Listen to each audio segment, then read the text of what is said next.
Paula, are we all set? Okay. Good evening. Welcome you to the City of Walker Planning Commission for May 20, 2026. First order of business is to call the meeting to order, as we've just done. The next item on the agenda are meeting minutes from the April 15, 2026 meeting.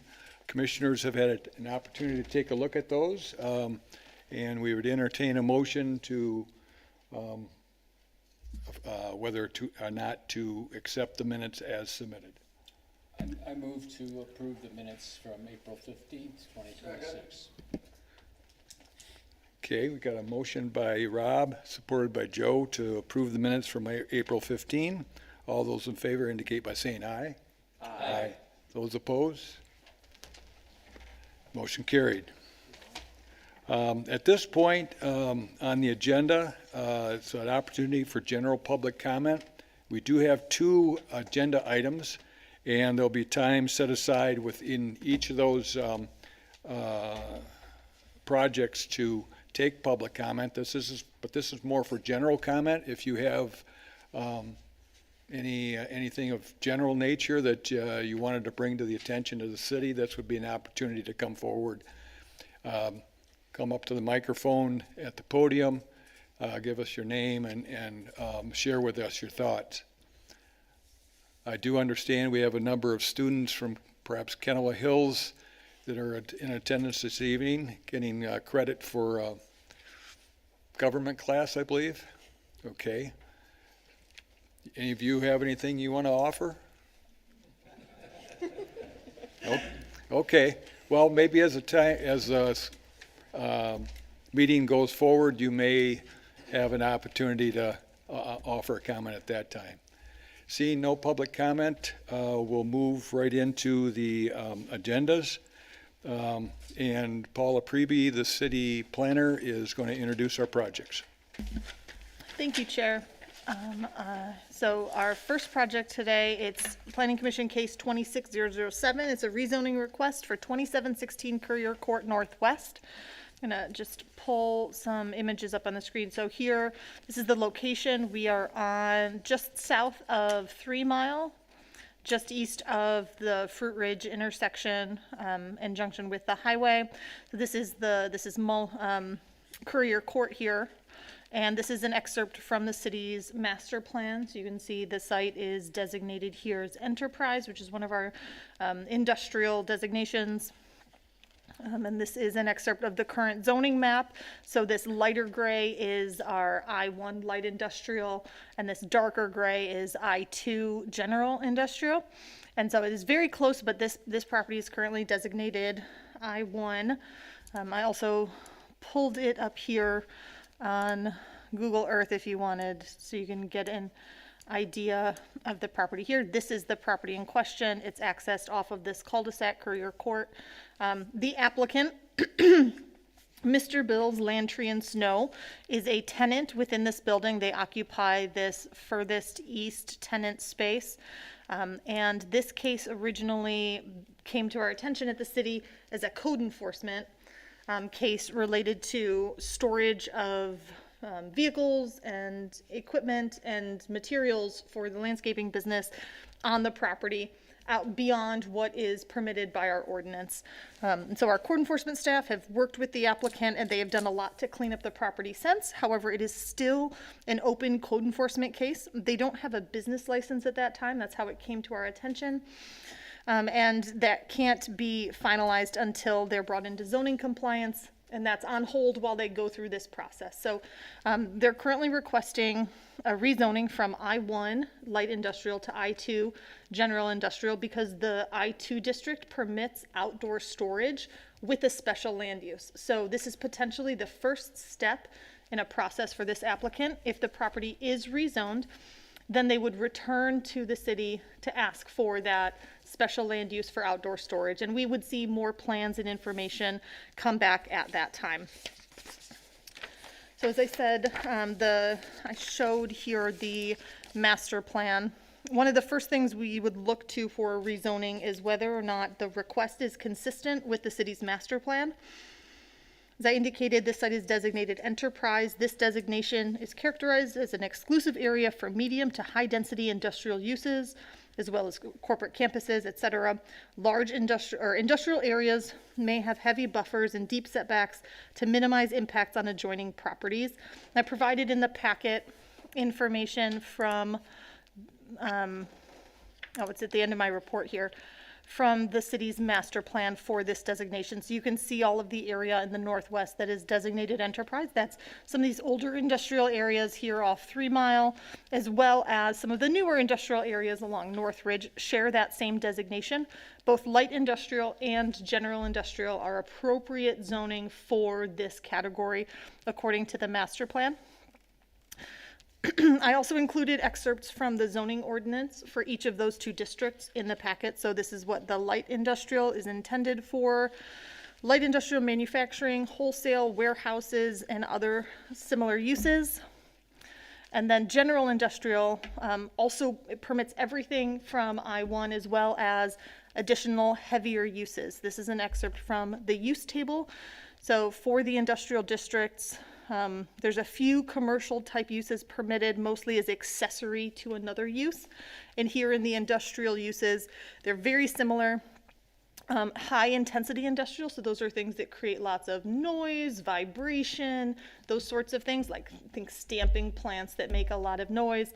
And outdoor storage is permitted as a special land use in the I-2, but not the I-1. So they're very similar in that regard, but essentially the only differences would be required to come back to the Planning Commission for further review.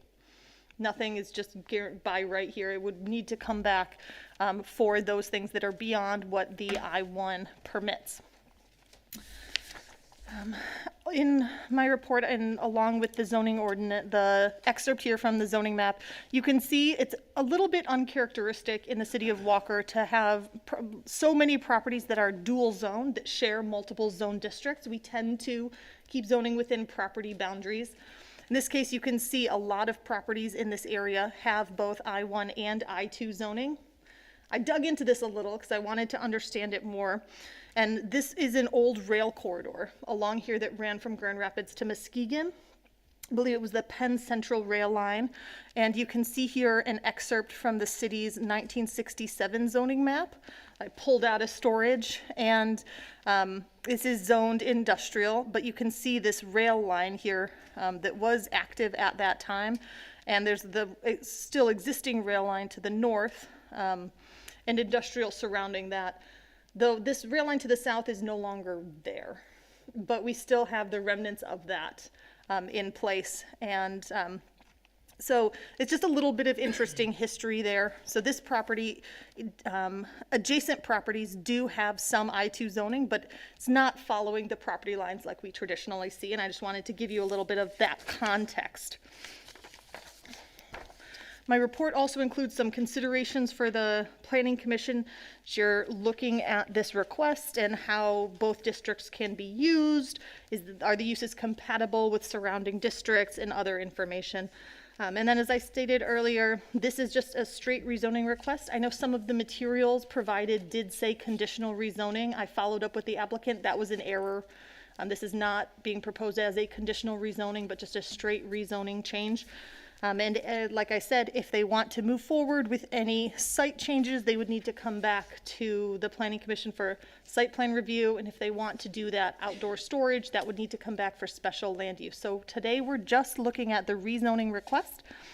And as a brief note about the process, this is the first step in a rezoning process. Of rezoning is a change to the zoning ordinance map. And therefore, if the Planning Commission finds this favorable, you'd be making a recommendation to the City Commission, and then this would go to the City Commission for 2 readings, as all ordinance changes in Walker require, before it could go into effect. And I'm happy to answer any questions that the board may have. Thank you, Paula. Commissioners, any comments or questions at this point? Paula, I counted 2 differences in the permitted uses between I-1 and I-2, and both of them required a special request. Is there any potential downside to moving forward with this? In those regards, not really, because those changes would need to come back to the planning commission for further review. There are very minor, there are differences in terms of the regulation, the lot size, setbacks. There are minor changes or differences in them. So the I-1 has a 40-foot front yard setback and the I-2 a 50-foot. Relatively minor. New properties to be zoned, I-2 have a larger area, but as this is an existing building, we're working within what there is. So there could be minor non-conformances created because of those, but again, they would be minor. So in theory, in fact, we're actually reducing the ability to put a building on this site if this was a brand-new construction project by increasing, for example, the setbacks by being I-2. Yes, but in a small way. Sure. Thank you. Okay. Any other questions? Your pictures you brought up there were better than the ones we had, and I thought a couple really showed exactly what we're talking about. If that's a foul ball, that's a foul ball where that star is. But I think there's more to that, and I think they've got a reasonably good request for that. It looks to me like they don't have really a lot of land. They talk about things being outside. Well, where outside? I don't see any room on the picture I'm looking at. I can answer that for you, and it's not storing a ton of stuff. It just gives us the ability, because right now, under the I-1 or the I-2, without a storage provision, we can't have a snowplow off of our truck. We can only have trucks and trailers. So it gives us the ability to have like a skid steer sit outside overnight, or an attachment sit outside overnight, or to be able to take the snowplows, because we're multifaceted in what we do. We have a lot of different things. So if the snowplow is on the truck, then it's acceptable. If it's off the truck, then it's considered storage, and we can get in trouble for it. So we're trying to follow compliance to be able to use within. Doesn't really change what or how we're doing. It just, we're trying to follow the rules. So it's not, we're not asking to have piles of dirt and great big stuff. It's just within the property itself, be able to do within our different facets of operation. Thank you. And for the record, if you could give us your name and address? I'm Bill Safrao. I'm Mr. Bill. Okay. Thank you. You'll have an opportunity in a couple minutes to make a presentation on this as well. Okay. Thank you. Any other comments or questions at this point? Okay. Bill, if you would, please come forward and if you. I'm Bill Safrao, the owner of Mr. Bill's Land Tree Snow. I think Paula did all the work for me, because pretty much described everything. Based on where our setting is, we do abut to I-2 right now. Full surrounding around us. Our neighbors are kind of operating the same way anyway already regardless. We have the military site that's kind of next to us that you can see on the far left of the map, that's doing exactly kind of what we want to do within the same realm, and grandfathered in Jack Dykstra Excavating that's across the street that's kind of doing the same. So we're trying to fit within. We unexpectedly got out of compliance, just not knowing, based on ignorance. So now we're going through the process to get into compliance and know what we can do and can't do and follow the rules all the way through. This is, our intent is just for minor things. So like being able to put a stack of pallets outside or a skid steer outside overnight, not long-term, and no like big storage facilities or anything. It's just to stay within the compliance that are as they're written. It is noted that the 2024 plan is to change this to I-2 anyway. So we're trying to get ahead of it and just not be an island. It kind of fits the feel of what they're trying, of what the city is trying to do anyway. We're just a little bit early. Any comments, questions? The boundary line to the property just to the east of your property looks a little maybe non-distinct. Is there any distinction between the edge of your property versus whatever's going on to the east there? To the east is Consumers Energy property. So all the activity there is nothing to do with you? It was. That was the violation. That's what we're getting in compliance with. So it's not there. That's an old photo. Oh. So you were putting stuff on consumers' property, Correct. and you have easements from them to do that? Not yet. That's all been removed, so it's a separate conversation for a separate day. We're talking about just 2716 right now currently. Now, so you're seeking consumers' authorization to utilize that area? That's not what we're talking about today. Right now, we're just talking about 2716. Well, the I-2 zoning that you're asking for would expand the allowable uses to include outside storage. And right now, the request that's before us involves just 2716. Yep.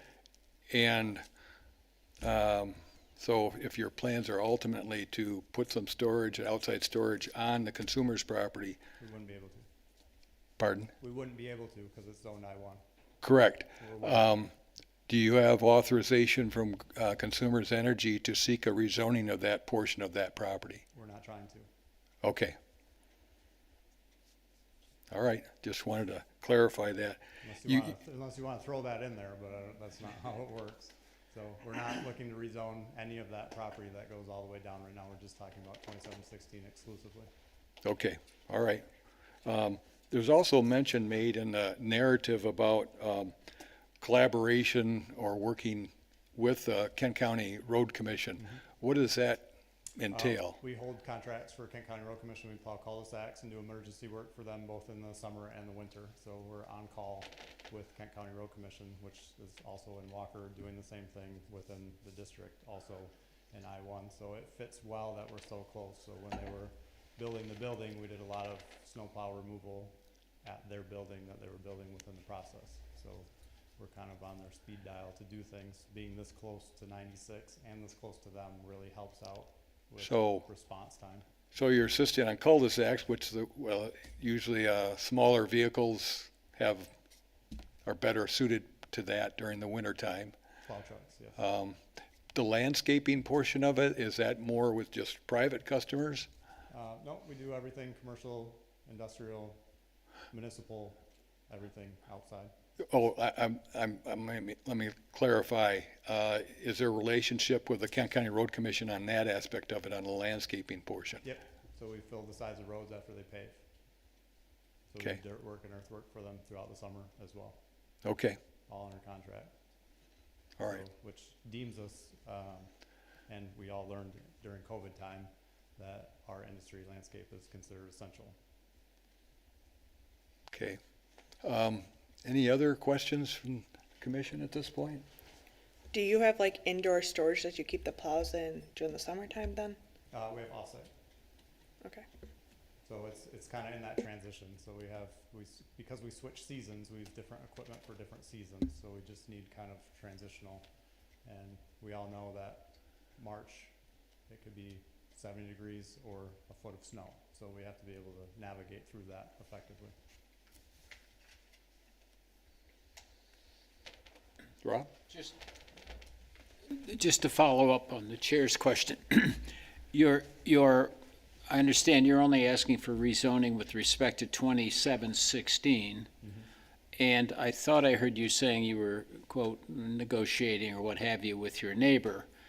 But even if you're successful, that wouldn't allow you to park, use outside storage on the adjacent property, even with a license or an easement agreement. Correct. Okay, just wanted to make sure. Yeah, we're aware there'll be two different parcels zoned differently.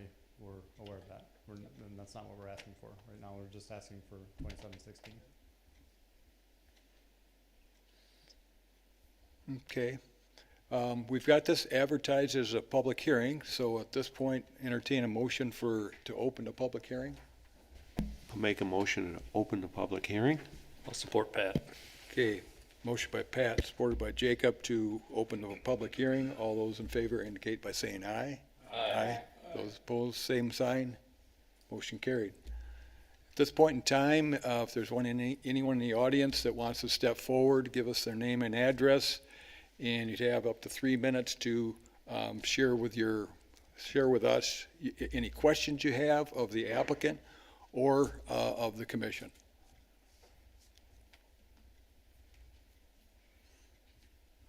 Seeing no takers. I'll Motion to motion close? to, yeah, Mark can do it. I support that. Okay. I'll make a motion to close the public hearing. Support. Okay, we've got a motion by Jacob, support by Mark to close the public hearing. All those in favor indicate by saying aye. Aye. Those opposed, same sign. Motion carried. Well, this is, I think what they call it, a straight rezoning. It's just changing what's allowed to be on the property. And Paul has kind of pointed out where and Mark has highlighted them as well, as what that means in terms of use allowances. And in this case, that outside storage is probably the driving factor, that the applicant has secured authorization from the property owner of 2716 to go forward with this change in zoning. And he's indicated that he's aware that anything outside of that proposed area is, at least immediately to the east, where the focus has been, is I-1, continues to be I-1 light industrial. Any other comments on that and the pros and cons? I'm looking at the overhead on this, and it doesn't look like on the property there really is much room to put outside storage. So you're asking us to rezone this to an I-2, which would allow you to do that, but you're still kind of landlocked with the other properties around that. Paula, I mean, if they were to negotiate something with, say, consumers or something like that, and it would still have to come before the planning commission and the zoning board and all that, would consumers then have to be rezoned? I asked a very similar question of the applicant and the other individuals that Mr. Bill is working with, including an attorney, and we talked through this same thing. And what I was told is that, and you can clarify, of course, that they would limit the outdoor storage. They only need a certain amount of outdoor storage. They would limit that to their property, and they would use a future easement agreement they're working with Consumers Energy on to do parking for staff and regular vehicles. And so it would move those pieces of equipment from their property to the adjacent property under an easement permitted by I-1 and use their portion of the I-2 property for the outdoor storage that they need to do their business. Okay. Okay, thank you. Thank you. Is there any regulation for where the outside storage has to be, Paula, for this? Side and rear yard is what the ordinance indicates. So like the front of the building, not like where the vestibule area is, it looks like? Well, they wouldn't be able to block any of the kind of required drive aisle there. And this is something we would look at in more detail, because right now we just have an indication they need outdoor storage. And if it comes back for that special, if it gets rezoned and they come back for the special land use for outdoor storage request, we would require a site plan indicating where that is, what the required screening would be, and we would see those elements come back at that later time.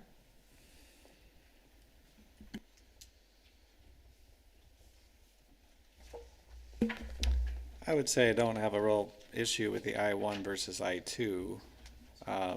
The idea of the outdoor storage, I guess I'm kind of setting that aside for a later date, and I wouldn't telegraph any sort of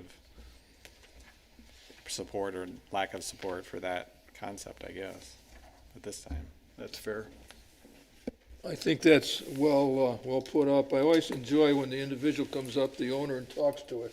We see stories of the third and fourth string come up and with the owner, you know, that's Bill right there, you know, I appreciate that. And I think you've got a reasonable request for this. Thank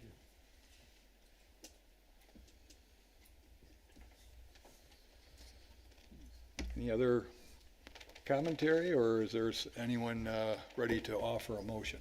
I'll make a motion for case number 26-007, rezoning request for 2716 Courier's Court Northwest.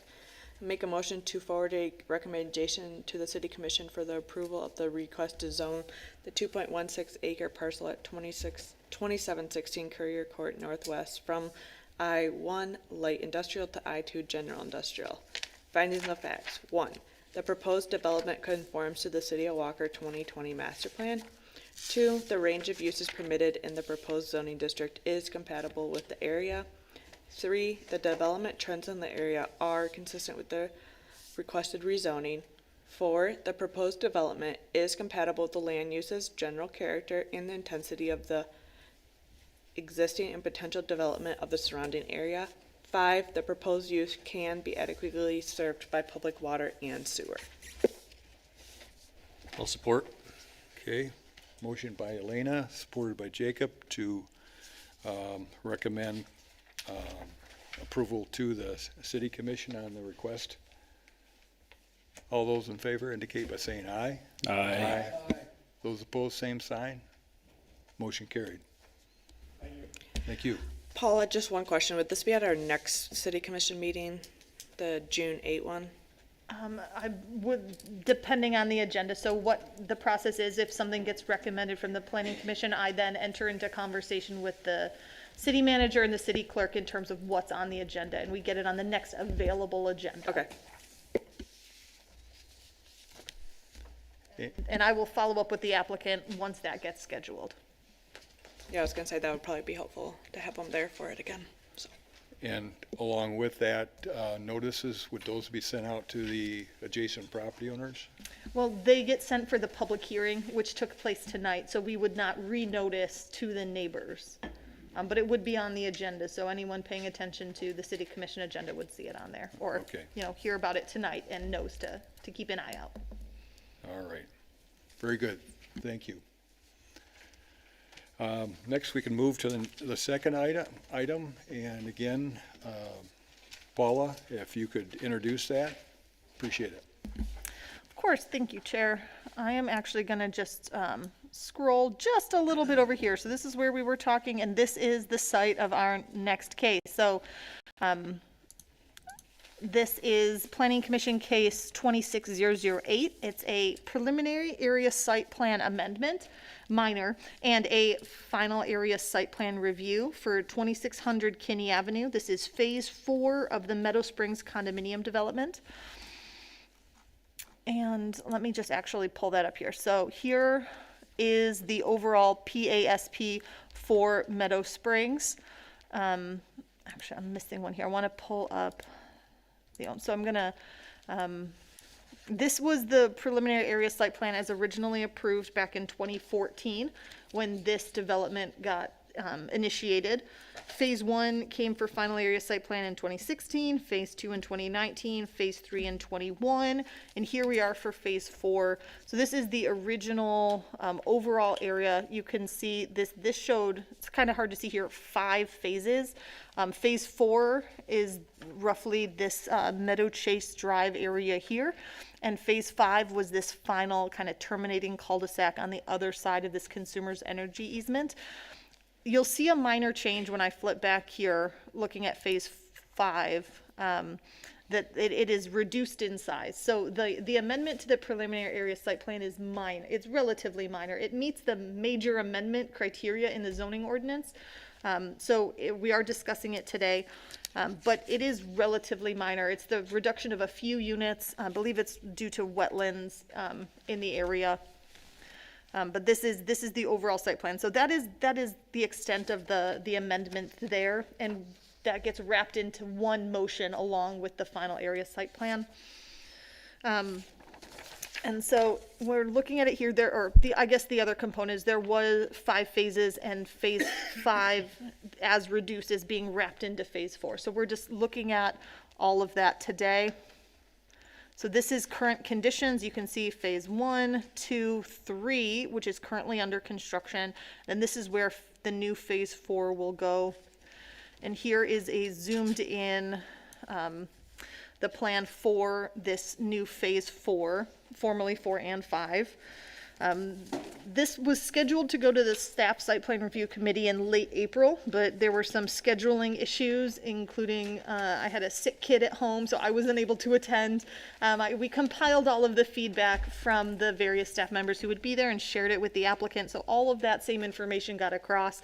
And the revised plans are the ones we're looking at today. The plans presented here, these updated plans, are in line with the use setbacks, parking, loading, and lighting that were approved in the original PASP. So they're slightly different from the zoning ordinance standards, but they were part of that PUD approval back in 2014. So there's a few items of note for the board. I'm going to go back to this overall site plan here.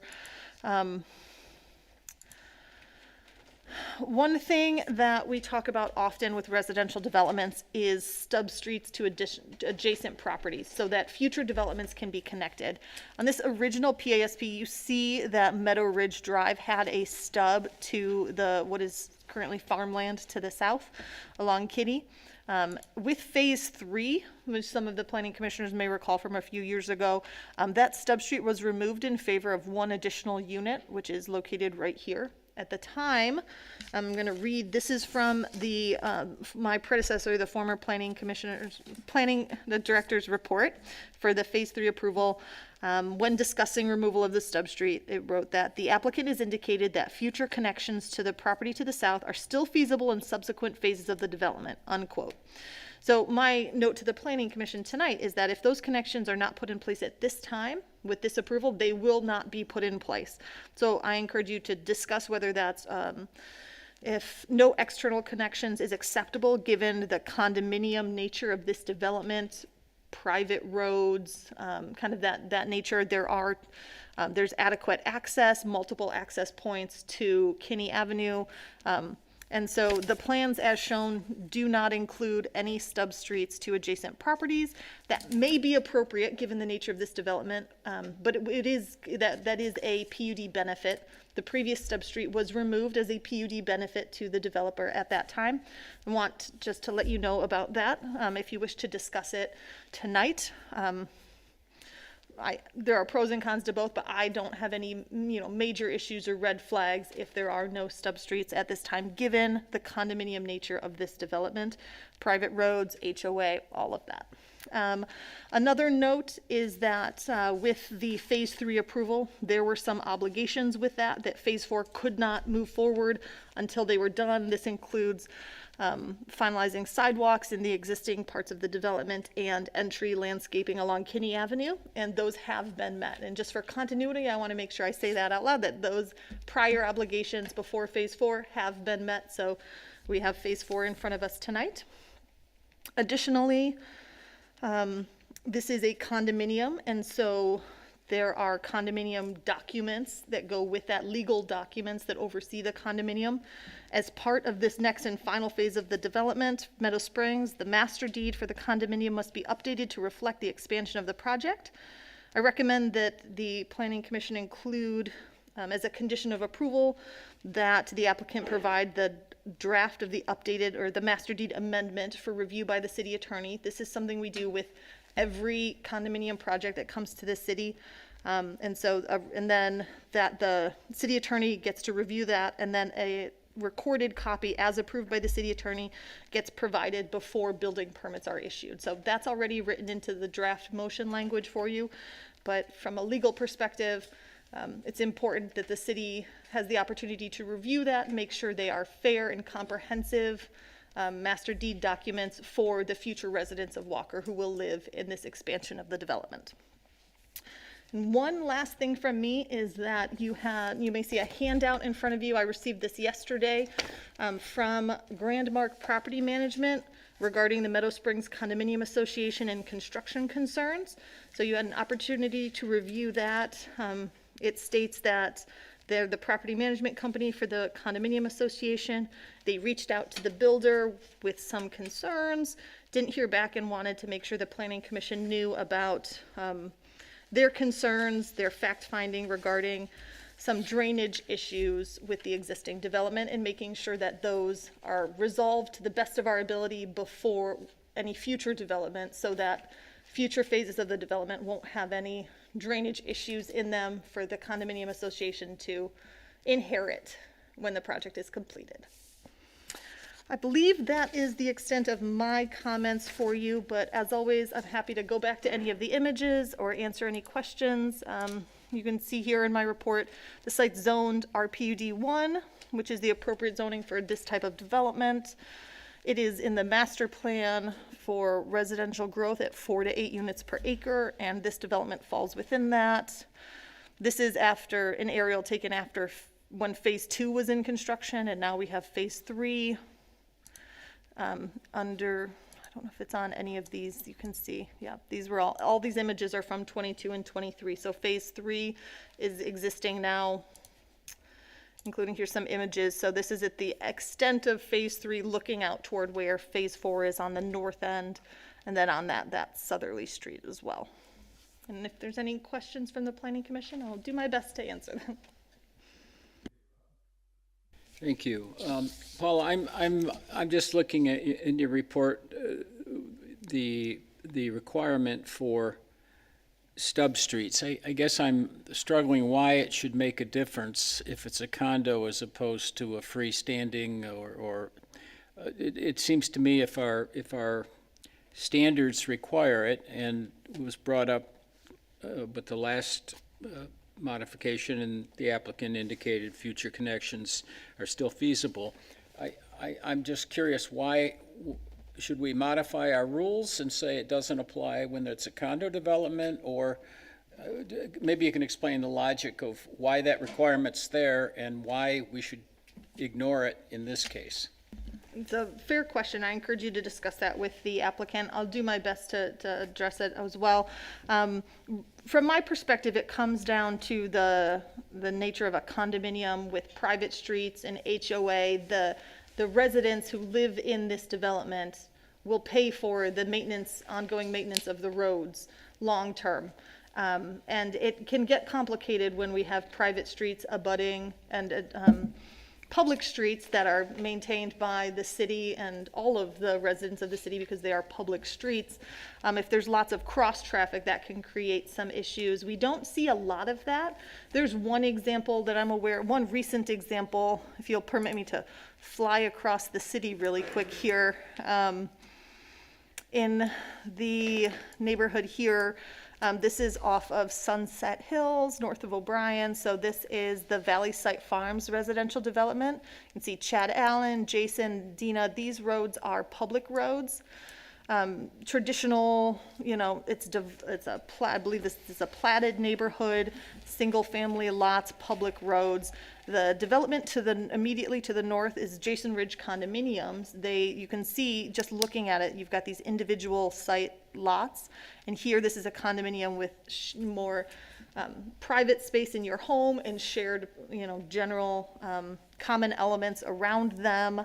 And this connection here has created a little bit of difficulty with people going back and forth. These are private roads built to a different standard and maintained by the residents versus the public roads in this neighborhood. And so the difficulty of that connection is one of those considerations that it appears to be taken into consideration when the commission in 2021 approved the PUD benefit of removing the one stub street. At the time, they discussed it and said, if it's deemed essential, it could be added in later, but the one that was shown on the previous site plan, there was only the one shown, and at that time, the commission did not require this preliminary area site plan to be amended to show a new one.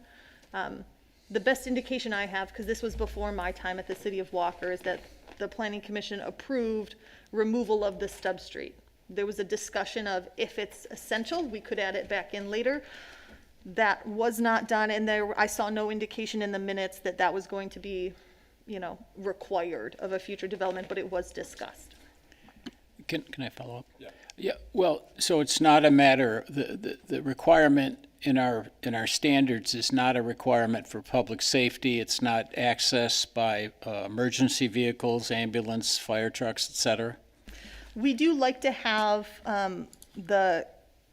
you know, for neighborhoods to connect to each other. We see that often. Sometimes you don't. Right now, think about Lincoln Lawns as it has existed for a long time, kind of that one access point to Lake Michigan Drive. With the new development coming in around it, there's more access to Lake Michigan Drive as well as connections to existing stub streets to other neighborhoods. Think about Maple Row connection going in there. So residents will be able to have that. Public safety and access, traffic flow are major considerations and why that is in our ordinance for the stub street. There are cases where it may make sense to waive that, and that can be waived as a PUD benefit, is one of the flexibilities given within the plan unit development regulations. Normally, I generally highly encourage connections between neighborhoods. I think it improves the life for everyone who lives in the area. Condominiums like this are the one exception where in cases it may make sense not to have all of those connections put in place. It's up to the board ultimately. Because a condominium, I mean, if there are condominium developments, if I'm just a motorist driving through, I'm not gonna know if it's a public street or a condominium. If there's a public safety interest in it, I guess I'm struggling with why a condominium would be entitled to a waiver of what we require at it shouldn't depend on whether it's a public street or a private street, I guess. I guess this is my opinion, but you already have two accesses to Kinney. You have one from the north you can access down to where most of the houses or condos are, or you can access from the south. Like, you kind of already have both ways. And if we look even further down at that Maplebrook, in my opinion, if any of those houses would go, existing properties would go, obviously we have that stub street already on Maplebrook, oh my word. Maplebrook, and to the south we have Knollville too. That you can, it's a little bit further south, but in my opinion, I think I'd rather see it not connect with the condo, especially because of the HOA and keeping it the general motor and public out of it and creating less confusion would be my opinion. Over on the condominium association way down on 4 Mile, where we were talking about adding that second connection. Just that they only have the only one entrance and one exit, and that's not the case here. And I think that's I think this helps that we have the north and the south to it, to have the access from Kinney, especially for public safety too. Like, you could really go either way to get to the center where majority of the houses are. Mark? I guess it's not, we've gone back and forth a couple of times here, but it's not actually clear to me if this is a public safety issue or not. If it's not a public safety issue, it seems like a no-brainer to just pull the stub street. If it is, I'd be interested in why. They have 2 entrances. Everything's very horseshoe shaped. You know, it's not like a labyrinthian, setup. I'm very open to saying no. I just don't see a reason to. If I may, I'd just offer that I was on the commission when this project was going through the prior phases. And that stub street to the south was of a lot of discussion. Developer made it clear from the beginning that they didn't want that interconnection. So when they did get to that, I think there was a third phase of that, it was that point in time that the decision by the commission was to not require that interconnection for the very same reasons that Elena mentioned and Mark touched upon as far as public safety. There are 2 points of access into that area. And it's a case where they are making allowance for utility interconnections to the south. That's another big part of it, and that was maintained as a facet of this ultimate development. And at that point in time, we didn't have that requirement for stub streets that we have now. That's much more explicit on how that's addressed.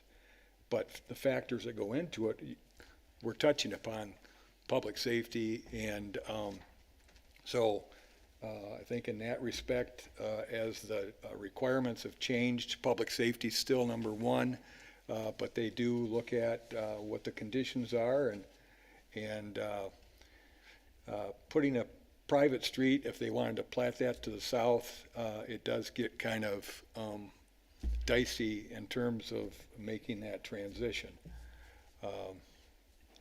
My personal input on that back then was make that connection, but the decision made then and the changes in our regulations since then still keep public safety as number one, but they did allow that interconnection to be just that utility extension and not necessarily the use it to the streets. I'm of the same mind for the most part. There are two entrances into the neighborhood. I think that for the most part addresses the public safety issue. And being condominiums and an HOA, there would be a little bit of a transition, and I don't really know how well that would be accepted. And it would be easily, from Rob's perspective, easy to kind of cruise through there and not realize it's a private development from the public neighborhood. I don't have a problem with it. When I first looked at it, I thought it should have a stub street, but I think public safety's been addressed with that. So my personal opinion is I don't think we need the stub street. Any other comments at this point? Trying to think of where we are. We're going through. Oh, we've it's a public hearing, but we've yet to go over the city engineer's comments. And Paula, could you introduce those, please? Yes, I will do my best to go through his report. Unfortunately, Scott was unable to join us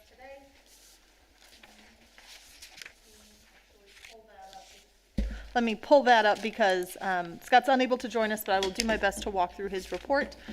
So you can see here, one note, his first note here is that this final phase is proposed over top of the O'Neill Drain, under the jurisdiction of the Kent County Drain Commissioner. The plan details existing easement area, but it does not show the proposed easement that will be used for maintenance of the relocated drain. And he has marked out where that appears to be on this image. You can see this here is being relocated around. It's important that there is a new easement dedicated over this route, and to show the location, the width of the easement along with the recording number on the plans. So that is note one from Scott Connors, the city engineer. Two, the city has fielded many complaints about private drainage interior to this development. I've received many of them myself, as well as several others in the city. The only public drainage within it is through the O'Neill and Nolan drains. Backyard drainage, street drainage, and areas between the units is the responsibility of the condo association. So we don't have authority over those interior drains, but we've met with the engineering department, I know in particular, have all met with residents from the condo association regarding drainage. Primarily the comments I've heard are about backyards and then between the units in particular, where the units are relatively close together. If one gets built and it's graded fully accurately, and then another one might get built somewhere else, and a while later the next door unit comes in, and then it gets graded, but the two grades don't line up appropriately to solve the drainage between the units, is how it was expressed to me. And so there's concern from that. It may be advantageous, Scott says, for the Planning Commission to inquire about how these issues are being resolved between the association and the developer. The memo that was provided is addressing this same concern. And as this is the final step of review for the final phase of this development, this is really the one chance the Planning Commission has to review it. Scott additionally notes that the site grading plan on sheet 5 of 7 is missing some valuable existing contour data around the east side of the development, particularly from lot 84 along Cedar Drive, the cul-de-sac for the final units. We need that information to ascertain whether the proposed contours on the development align, and it's part of the drainage review. So if I can pull that up here, there's some of the information on here missing in terms of how everything is being graded out. And then finally, scrutiny with the initial PASP back in 2014 regarding the Nolan drain, which has had was a historic issue. The developer was required to account for the existing natural detention volume along the drain and calculate the additional detention needed for the development. This resulted in a zero impact statement that took the shape of a stormwater model for different storms up to a 100-year storm, and showed that the high water level would not increase from pre-development levels with the development. So that was being done phase by phase, and with this final phase, we need an updated report that includes all phases and confirms that surface grades, confirms the surface grades in the dedicated detention areas to ensure that not just, as we discussed earlier here, that the grading within the development is solving drainage problems and moving stormwater away from the units, but also that it's not creating any problems for residents downstream of the development. So those were Scott's comments. As it says here, he will not be in attendance tonight, but if there are major concerns with his comments, we can follow up with him at a later date. Thank you, Paula. Commissioners, any questions concerning that aspect of it? Just reading between the lines a little bit on what Scott wrote here, and his absence is certainly felt. I know we've had drainage issues in this area of Walker before. I mean, this very specifically this area, and this being, as Scott says, our last chance to review this. My gut reaction is to lean toward tabling this until more information can be gotten from him. I know we're not at the part of the meeting to offer a motion to do that, but it seems like there's some key issues being missed, which, if it was in an area that wasn't prone to drainage problems, might be overlookable, but I really struggle, right here to do that. But anyways, I don't want to jump ahead of our meeting schedule here.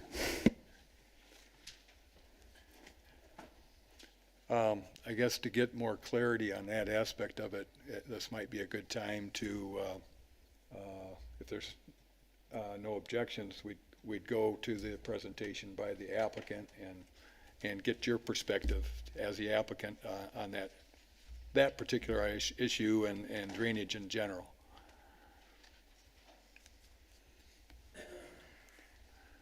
Good evening, I'm Dave Visser, I'm the developer. As you know, we are in phase 4. If you want me to talk about the drainage issue or what appears to be drainage issues, from my perspective, we don't have drainage issues. If you look at our development from the beginning, and you look at the grades that Moore and Brujik, my engineer, can talk to that, the specifics. We are really built up on a high site. We have great drainage, we have backyard drains all throughout our development. I think some of the things that maybe you guys have been hearing about are minor, what I would call drainage issues, meaning sump pump drainage discharge out of homes, landscaping that would get washed away by a sump pump here and there.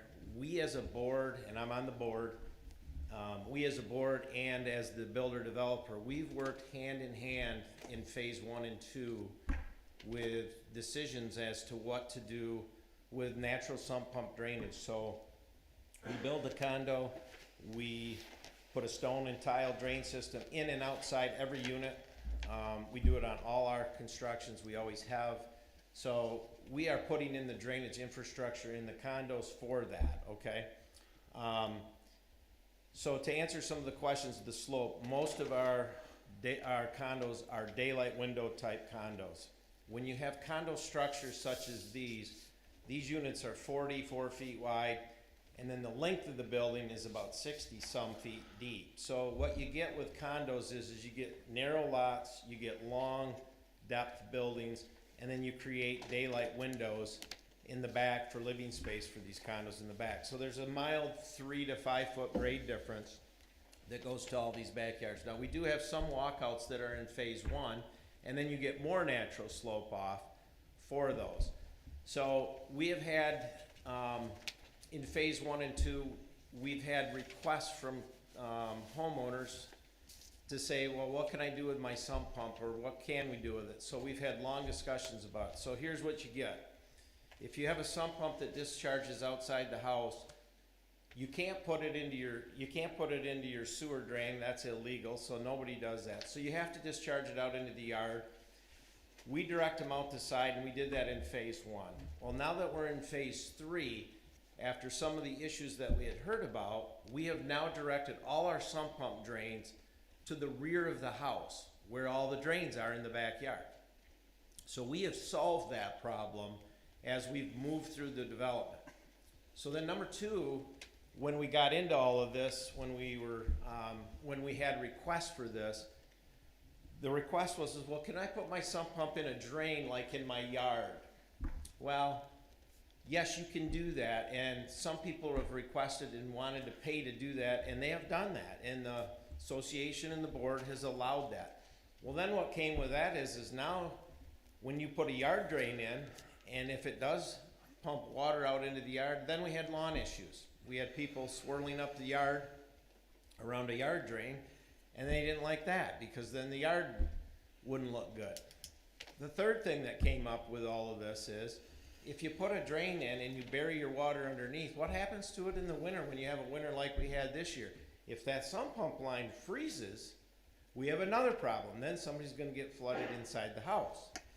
So we have gone through all of this, through the board, through the association. The biggest conclusion that I can tell you is a lot of phase 2 and all of phase 3, and we are down to 4 units left to build in phase 3, just to give you some perspective. We don't have those issues with any water discharge between the condo units themselves. They all go to the backyards for direct drainage to the drainage easements and the drains, the yard drains that we put in between the phases. So we have addressed all of that. In my opinion, there is no concern about drainage, and we don't have drainage problems. Now, there are other things that can factor into that. And I'll leave you with this thought. We had a house, a condo, that had a leak in the basement. And of course, they asked me to go look at it, and I went and looked at it. Well, every year, the condo association brings in wood chips, and they refreshen up things every year, every other year. In this one particular condo, the landscape company came in, and they put all the wood chips over the top of the siding. We got a massive rain event. The water had nowhere to go, so it went over the wall, under the siding, and into this guy's basement, and it looked like he had a drainage problem. He didn't have a drainage problem. His wood chips were too high. I went over there personally myself in the middle of the winter, and I moved those wood chips out of there, and then we actually took the wall apart and the inside to see if there was a leak. We let it stay open for a month to make sure that on the rains and the snow events, we wouldn't have a leak. Well, in fact, we didn't have a leak. So what am I trying to tell you? We've addressed all those problems. I feel like I've done a great job of trying to take care of anything that would come about in these situations. I have told the board numerous times that when the wood chips go in every year or every other year, whatever they're decided to do, that they need to do these things as a maintenance thing. You can't just keep piling wood chips up on the top side of your house over those years. So I get the concerns, and I know that many condo people that are older, they love to pick up the phone and think they have a problem and want to call and complain, but we don't have a drainage problem. I can assure you of that, and I can also assure you with Zach, being the engineer for Moore and Brugink, we have more drains in that development than we need. It's set up basically almost on a hill. You can see it when you drive down Kinney. I mean, we had 10 inches of rain, 2-3 weeks ago? I don't have any we didn't have any drainage issues, and I would venture a guess that there hasn't been a call for anything such. So if you have any other questions, feel free to ask. Thanks for having us. Rob? Mr. Visser, what is you are on the board of the condo association? Yeah, so. Okay, well, let me ask my question. Is that true? Yeah, I'm on the board. Okay, so let me ask my question. So your board retains Grandmark Property Management? So There we've have- been aboard for 3-4 years, and then as of last year, because we've grown so much, we have 60-plus units in there. The board made a decision to hire Grandmark to take over the responsibility of the boards. So we have a 5-member board, and the board has had numerous issues trying to keep people on the board or wanting to do it, and it got beyond the capabilities of volunteer people, so they've determined to hire them to run that. So the agent of the board is taking issue with what you've just stated to us with respect to drainage issues, correct? That's because he's listening to what the people are telling, because that's who he works for. Well, doesn't he work for the board? Pardon me? Isn't he retained by the association board? That guy that wrote that letter that told you that has not been to one of our board meetings. He has no idea what we've just talked about. Right, but he is the property management company He is. retained by the board. He is. And he is saying diametrically opposed to what you've just said, correct? I don't know that he's diametrically opposed. Well, he's identified several potential causes for But the. that's his job. He has to take every call, no matter whether it's good or bad, to do that. Right, but and I don't want to argue, I'm just, as a member of the planning commission, I find it, our city engineers, we have fielded, quote, numerous complaints about private drainage, and the agent of the board has identified a number of things that they believe contribute to the. But you have to classify, Rob, what is drainage? Is it a leak? Is it a wood chip problem? Is it a sump pump?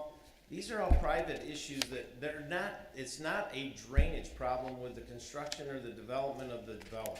Well, and I don't want to argue it, but he said, he identifies there may not be enough drop in certain areas, which is causing water pooling around foundations, and the swales between the buildings may not be significant enough to direct water to the correct areas. Those are things that Moore and Brugink, he's saying that this is not designed appropriately to address the water of the owners of the condos. And so, in my mind. I get while he's doing his job, but I can assure you, he has never been to a board meeting. He has a subordinate, Courtney, who takes all his minutes for the board, and I have never once walked that property for him to point out, or me to point out what we have there. We've never done that. That letter just came out of, I don't know where that came out of. And he's never been to a board meeting. Yeah, I have no idea how he could make those claims without actually physically walking that with the board. If I may. You're in the chair. terms- You may. Yeah, all right. If you look at the report we got from Scott, he's pointing out that he's asked for some updates of grading on the property, both the existing as well as proposed. Like you said, on sheet 5, there's some detail that he felt should be addressed and provided. So I think Zach can definitely address those issues about that, because that's obviously an engineering question. yeah, and so we'd look for Zach to come forward, Sure. but I guess along with that, ask Zach at this point in time, are you understanding what Scott's looking for? Not exactly. I've not seen the letter that you're referring to, Zach Boak, Moore and Brugink, Yeah. 2020 Monroe. Yeah, I think that letter came in after Scott, Terry's referring Issued to the report. letter from Scott Connors. yeah. The engineering I was report. talking about so Scott Connor's letter doesn't really specify what those concerns are. Well, that's where So- I think, I don't know that we're gonna resolve that because Scott's not here tonight. Sure. But I think what's important, he indicated that he was looking for some additional information and back from yourselves. On phase 4, correct. Yeah, and, So if we talk about phase 1 through 3 first, well, they had, I believe, just want to talk about the design of phase 1 through 3, those back air drains. yeah, I'm not sure I can do it justice. Jacob might be able to better than I. But absent Scott being here, But we just draw attention to that. That's an important part of this, because the recommendation includes these facets of it. And if there's some clarity that needs to be reached, I think that's where Zach, talking directly to Scott, will come into play. Probably. I wish Scott's comments would have been more specific to those drainage complaints. I didn't know what those complaints were until I asked Dave. Well, Is it backyard drains? Is it the big storm sewers? No, I it's took the it that, drains. not necessarily that this is the extent of it, that over the course of the development thus far, the city, the engineer's office, planning office have received comments on that. And I believe that's the basis of why he's asking for that detail. And, yeah, The detail he's asking for on the site grading plan? what he's brought out in his staff report. Can I go through his staff report then, like Paula did? So his bullet point number 2 is about the numerous complaints about many residents. Those are existing phases, right, 1 through 3? Nobody's complaining about phase 4 yet. No. The third bullet point is regarding the phase 4 site grading plan, where I agree with Scott. We're missing some contours, on sheet 5 of 7, some existing contours. We know those contours, we have them, we're tied into those. I'm not concerned. I'm concerned that they don't show up on this plan. So that's a different subject. His bullet point number 3 is a different topic than the existing phases 1 through 3. Just want to make sure we all understand that. Well, what's important, I believe, from my standpoint, is that you and Scott are on the same page as far as what information's needed. Agreed. We're talking about 2 different things, though. The contours that don't show up on sheet 5 of 7 have nothing to do with the complaints of phases 1 through 3. So, and my design responsibilities honestly stop with designing the slopes correctly, designing the big sewers in the backyard. I don't get into where the sump drain discharges, and maybe I need to. If that's discharging out the side of the house onto a lawn that's lush green, like in the pictures you showed, and it's adding water to something that's over irrigated, you're gonna have issues. Everybody understands. Well, that. and So, that's that's just what I'm hearing from Dave. I have not talked to Scott about. Well, what those- that's where Dave kind of outlined these changes that took place. Yeah. And the question that comes in my mind is, okay, has Scott been made aware of those changes that have taken Right. place as they relate to the original drainage plans? Right.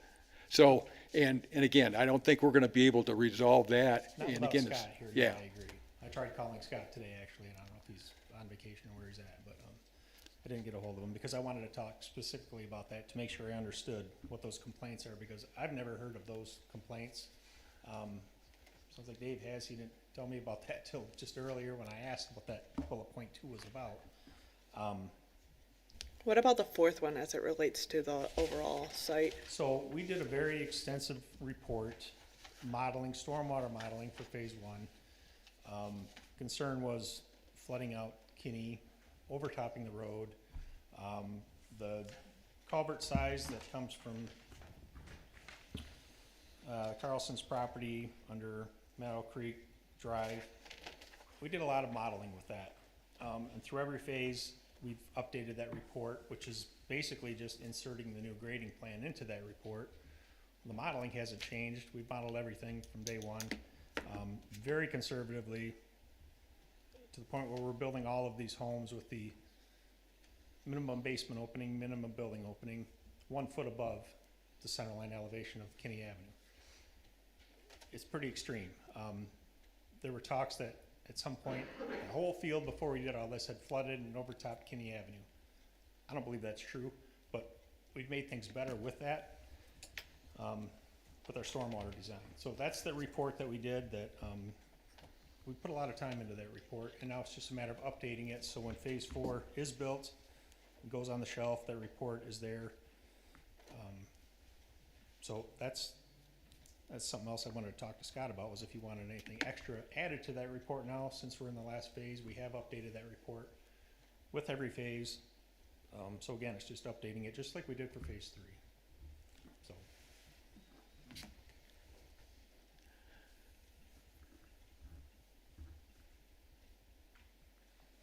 Does that help? Any other And again, questions? the big, I've just finished with the big storm sewers that Moore Bridging designs, the backyard big drains. I don't think there's been any issues with those. It's the small, coming out of the house drains that are rivulet in the yard. Wash out the mulch. Somebody builds something nice there, and then the sump pump comes on and washes it down to the bottom of the hill. That's my understanding, but again, without Scott here, I can't say that definitively. If I could point out one other thing that I remember, and I think, Mr. Schweitzer, you were the only one here. Maybe Dr. Taylor, you were here. That line about connection to, okay, the quote, the applicant has indicated that future connections to the property to the south are still feasible in subsequent phases of the development. I recall that was referring to utilities, water and sewer, which we are planning to stub out Yep. to the property to the south. I don't think that was in relation to the stub street. I think that was water and sewer, which we most definitely are stubbing out to the south for future connection. So that was my recollection of. Well, that, of the action taken for phase 3, I believe you're correct. Okay. But A long time ago, and I the just- initial that's the way I remember. plans that were reviewed showed it as a stub street. Right, and we talked about that a Yeah. lot. Yeah, and there was a resolution to that, and we had that conversation about that this evening. Okay. That's all I had. Any other questions, let me know. Thank you. Any other questions? Mine would be more for Dave. This is obviously not to phase 4, but to the earlier phases, you'd mentioned the side sump pump discharges. So you're saying that it's gone back and you've fixed that then? It goes out, extended out to the back now, or? Yeah, so what we did. Yeah, just curious. In the design of the building, the sump pumps are better suited in the front of the building because they end up in your storage room, not in your finished living area where you have daylight windows and so forth on the back and the side, like a Okay. typical home. So they all end up there. So we've done two things. We've moved the sump pump back 12 feet in the storage room from the front to the back of the storage room. And now we pipe the sump pumps through the ceiling and out the wall, direct shot out the back of the house. Mhm. So what that did is you got condos 30 feet or whatever apart, and they all go like this, and then there's a slope down the hill. Well, like Zach said, when the wood chips get washed out, some of them run more than others. It's just the reality of it. And, Walker's full of clay, we know that. And so that's what happens. So we resolved a lot of them issues, and we started doing that in phase 2. Okay. And as the board has talked, and this was prior to Grandmark getting involved, we were doing that automatically already as a board. So we don't have any issues with that. And and like I said, if it's a drainage issue and somebody makes a recommendation or a phone call to the city, I mean, that's what we're talking about, a wood chip or a bush or there, if that development was flooding, you'd have 62 people in here, standing here saying, my condo's junk, it's flooded, where's the 62 people here to complain? Oh, yeah, so I don't disagree with the nature of the definition for drainage there. I was just curious on if, based on the past complaints for the previous phases, if your crew ended up going back and adjusting any of the older sump pump designs. We did a lot of adjustments. Okay. We did a lot of adjustments. So like I talked earlier, we put some yard drains in. We've extended some sump pump drains to the bottom of the hill along the landscaping. Okay. A lot of that's been done. And when I say a lot of it, that's only out of 60 units, that might be a half a dozen units where we've made those adjustments. Mhm. And a lot of, I'll be honest with you, a lot of them are for the customers of the people that we built for in there. And there's a lot of things, that's just part of the condo build and part of what the condo customer, looks at in the way that they're designed. I feel like look, I've been doing this for 40 years. I've been building in the city of Walker 40 years. I've done everything I can possibly do within the realm of of normalcy to take care of any of these, quote, sump pump drains or whatever issues there may be. But we don't have drainage problems. In phase 4, Zach may or may not have pointed out, the final phase, if you looked at our overall site plan of the property, it falls off into a wetlands back there, way in the back behind the consumer's easement.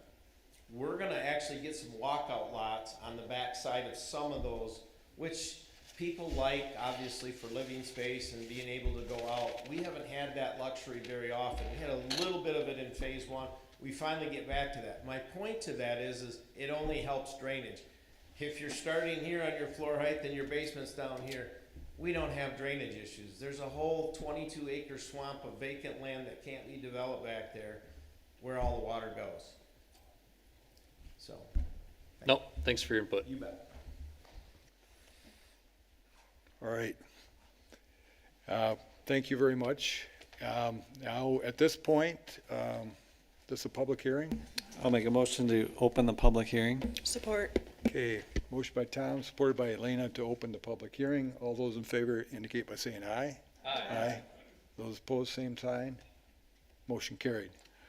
Those of you in the audience, this is your opportunity to come forward if you choose to share any comments or concerns that you have. If you could come forward, give us your name and address, and we'll give 3 minutes for your comments. Thank you for your time. My name is Remy Bozerday. I'm here with Grandmark Property Management. Courtney Reisich could not be here, so I'm here filling in. I want to start this off that Grandmark on the 4th had a builder do an independent report. We then took that independent report that is in front of you and submitted it to Dave. We gave Dave to the 15th to respond to that report going over the drainage issues. Dave has yet to respond to that report, and that's why Grandmark is here today. There is a lot of drainage issues, and as you understand, when a developer turns this over to the board of directors, it can get hairy, and what we are trying to do is make sure this doesn't fall back on the board of developers and the residents of Walker. I'll take any questions. Any questions? Rob? I apologize, I didn't catch your name. My name's Remy Bozerday. Good. Just one question. I think we had heard from Dave that, well, I'm going to put it in my words, whatever problems that exist were with respect to phase 1, initial, and that the more recent development has Yes. taken care of that problem. Yes. The issues with the existing developments as laid out in the reports is these sub pumps do not discharge further enough away from the houses. That was a big concern that Grandmark found. In addition to that, there are pooling water under the decks between the different phases, not only in just one, labeled down to one single phase. So Grandmark would really encourage you guys, do some time, look through that report and make a good decision so we can make sure there's no issues of drainage moving forward. Could I ask another one? Sure. In the report that you all submitted to us, the Michigan Building Code for slope and minimum drop appears to conflict with the current way in which the final product is being passed along to the association. Yeah, because it's your words. Could you expand on that? I'm just trying to get a sense of what you're saying. Yes, we found that the slope was, I believe, an 8 or a 6th grade. I'm a little bad with numbers, and it needs to be a 10 grade, if I'm correct. So this would be with respect to each phase? Each phase, yes. And in your view, that's contributed to the problems Yes. that have been experienced by the owners? My main issue that I'm here is that there are drainage issues regardless of what the builder developer is saying here today. Okay, good. Thank you. Thank you. Thank you, Mr. Chairman. Appreciate it.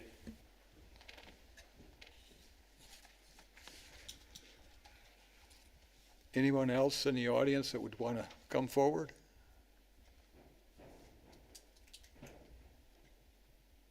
Okay. All right, seeing no takers, is there, Yeah, I can make a motion to close public hearing. I'll support. okay, motion by Jacob, supported by Pat to close public hearing. All those in favor, please say aye. Aye. Those opposed, same sign. Motion carried.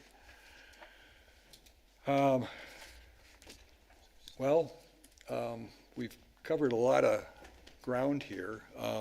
There's some detail that I think that's really important coming from the discussions between Zach, who's the project engineer, and city engineer Scott Connors. And we also talked about the larger part of it in terms of the overall design, the stubbing of utilities only to the south in that conversation. So are there any things that are kind of up in the air or unclear to you right now as we work towards a motion on this project? Mark? Well, the only real concrete thing that I've heard as far as water issues is the pooling under the deck in combination with the claim that the grade away from the house is not up to state standards. This seems pretty simple. Either it is or it isn't. And I'm not sure how we'd work that into our process here tonight. Obviously, if there are issues with minor with per house execution that is causing water to pool under a deck, that really isn't what we're here to talk about. I assume that somewhere in these proposals there is a footnote that says we expect this all to be done according to state standards. So if that's not being done, that's relevant. We should work that in somewhere. If that is being done and water's pooling anyways, that's really not what we're here to discuss. Beyond that, no one has said anything, or no claim has been made about anything really beyond a puddle, or I don't want to say a puddle, minimize it, but water pooling under a deck. That's all I've heard. Okay. Pat? I'm kind of inclined to go with Mark's first suggestion and tabling this until we can actually have Scott, from an engineering perspective, deal with us directly, deal with the applicants directly, and address some of this. So it's a little gray, it seems, and a little vague, and I think we could benefit greatly from having the city engineer here. My spin. Rob? Yeah, I am comfortable with respect to the deletion of the Stubb Street, but I am troubled by the drainage issues, and I tend to agree with my colleagues to the left that maybe we ought to table it and get some more input and have Scott here. And there were some other things that he's requiring anyway, so he could work with Moore and Burging to address those, which would otherwise be conditions, but let's get the data that Scott needs. And if it is due to, if the drainage, and I agree that, well, I'll put it this way. If, in fact, it does not comply with the building code and that contributes to the issues, I don't think people just people do routinely call and complain to City Hall. But if they are frequent, numerous, those kind of things, it just bothers me a little. And certainly I appreciate what the builder is saying, but on the other hand, the property management company that's been retained by the board is identifying what they consider defects or flaws or errors or what have you, and I just would want the benefit of what our city engineer says. Obviously, if it's a private thing, the city can't take enforcement action, but until I'm comfortable that what Dave has to say is validated by our city engineer, I don't want to expand the project with those pending questions. So I hate to be an impediment to moving forward on things, but in this case, I think we should table it for a bit. Okay. Before, Elena, I was remiss in not acknowledging your engineering background as well. So, sorry about that. No, you're fine. No, I think I agree with everything that was said. I think the other hard thing too is we talk about numerous and everything like that, but how many times do we not know that it's the same person calling or the same place either? And I think that's the other thing too is like looking at this site too, like this is significantly different, this phase 4, but I do agree that we should look at where these are in the phase 1, 2, and 3. Because if they are mostly in phase 2 or phase 1, I think that that kind of can direct and assist us more. So I guess that would be kind of what I would be more interested in seeing. Yes. If I may, when I've gotten, I discussed this with the full engineering team a couple weeks ago, talked through this, what I have heard, and I don't want to put words in my colleagues' mouths, but that the complaints primarily come from the early phases, and that the city has taken steps in, the 10 years since phase 1 was, began to be built, and we've seen drainage concerns in other parts of the city as well. One of the proposed conditions of approval, again, doesn't have to come today. If the board wants to table, I understand their concerns. But we now require, as a recommended condition of approval, that the applicant submit individual lot grading sheets consistent with the grading plan that show an MBO table prior to any building. So we review every lot to ensure that the drainage meets the ordinance requirements. And so that includes unit type, MBO elevation, driveway and building layout, and easements adjacent to the site. So we look at those before any building permit is issued to ensure that each site is designed appropriately so that the drainage doesn't pool around the building. And the concerns that we've heard have been from earlier phases, not from phase 3. All of the concerns that I have heard of have been from phases 1 and 2. And it is important to look at this and ensure that we're not creating new problems, especially as once the developer finishes building the project, they get handed off to the condo association, and the condo association has to own those long-term. We don't want to create problems to be inherited by that board. But I just for context, in my discussions with the engineering team, they have been earlier phases, and we've been working to resolve those as each phase goes, and that they have been getting significantly better. Thanks, Paula. Elena, anything else? Okay. Jacob? Yeah, so I both work in water and with a local unit of government, so I understand both sides here. What's one individual's flood is it's different terminology for an engineer's flood. And yeah, in terms of vetting service requests or calls coming in too, I do see Dave's point on if this was a large scale thing, there would be more people here, more vocal about something like this. And the individual events for localized ponding or flooding, I guess I would like to see actual photos if folks have evidence of it, so I can get a better idea of what exactly we're talking about in terms of poor drainage. And I'm also, I'm also okay with omitting the sub street as well. And I think, yeah, just to hear more from our colleague Scott, I think would be beneficial here, but yeah, I see both sides to this here. Okay. Thank you. Tom? I'll try not to repeat anything here, but these grievances do seem to be in the earlier phases. It does seem like the developer has been responsive and adapting as the phases have moved forward. It seems like the city has responded in a way to monitor that as well. I'm comfortable with what has been learned in phases 1 through 3, that enough information has been gained to successfully do phase 4.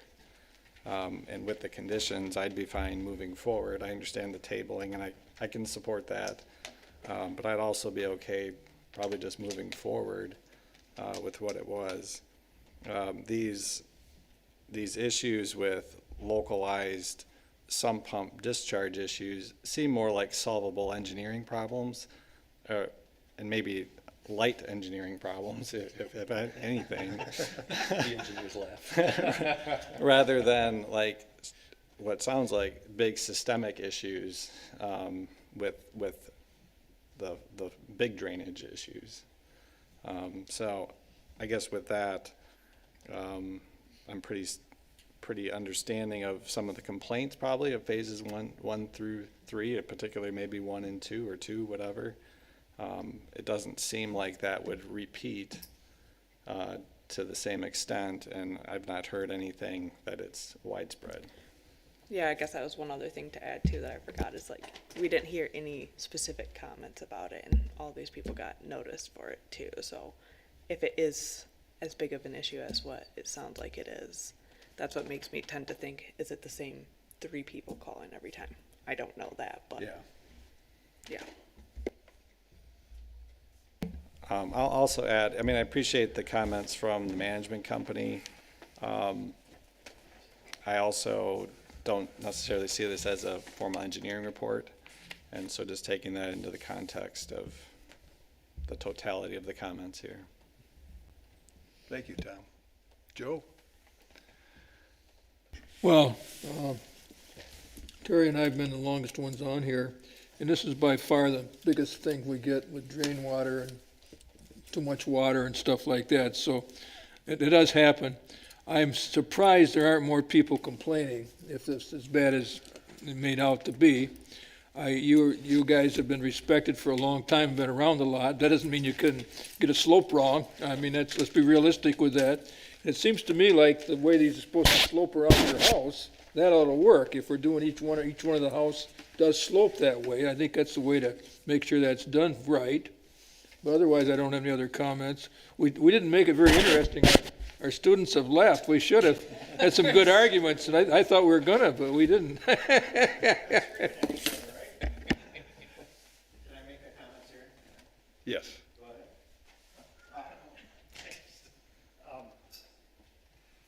Yeah, maybe we should have been screaming for the kids, but we've all been to those meetings too. So I'm glad this isn't one of those. Still can be. Still can be. I like it. I'm at a disadvantage here because I've designed phases 1 through 4. They've been designed properly. We do the grading, individual grading plans for each house, which is unique to this development. We set the site grades. Presumably Dave follows those grades, grades the yard, moves on. Who knows what happens to that house? I don't know what happens, what the homeowners do. After 10 years, I know when you water the grass and you mow it every day, because you're watering it too much, that grass builds up. Look alongside any sidewalk, you get that country curb on both sides. So maybe that's what's going on with a 10-year-old house and under the deck. Maybe that's a management company's responsibility to fix those grades. We didn't have a meeting for whatever reason, a staff meeting, so I have not had the advantage to talk to Scott. His report, unfortunately, was not specific, and we're all saying that. All of that's related to phases 1 through 3. We can come back in a month if you table this, but we're gonna be talking about phases 1 through 3 again. I thought we were here to talk about phase 4 and moving ahead with phase 4. I get that you need to hold Dave, I guess, accountable, and this is your last crack at him. I'm not sure what I'm to do for the next month, to be honest with you, to help move this forward as the design engineer.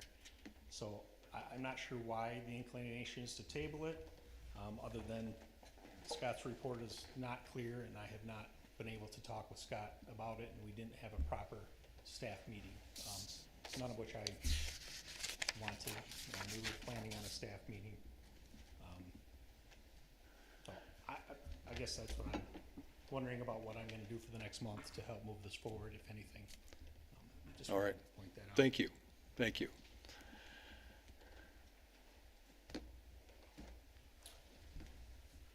I guess I would like to respectfully ask for your approval tonight and move forward. We've been thinking that this is normal. We've been doing this for 6, 7 years in the phases. I do want to comment on the one comment when the Grandmark fella, and I don't know this young man, I've never seen him in our development and I don't know him, but Justin, who wrote you that letter, had an independent builder, somebody come out and look at it. He's not an engineer from what I can tell. Nobody invited me to a meeting to that, and he didn't specifically ask what he wanted from me, and I didn't know. That's why I didn't respond, because I had no idea. And then the second thing I would say is Justin, the guy that wrote that letter or whatever, I met with him the day we did the board meeting, and I met with him one time at our annual meeting. That's the only time, and I've never missed a board meeting. I just want you to know that. I have not missed a board meeting. I've been at them all, and I address all our issues, and I always have. So I hope you can oversee the fact that a young man may come here and say there's a puddle under the deck, and there may be at who knows where, but that's not a drainage issue. And I've done my hardest to address all that. So I respectfully ask you to move forward. We want to continue the project and finish it. We've reduced our density. We've worked with the property owners, the Carlsons that are in the back here, with the stub streets. We've really tried to do it right, and we always have. I've been working in the city 40 years, and I appreciate your support. Thank you so much. Thank you.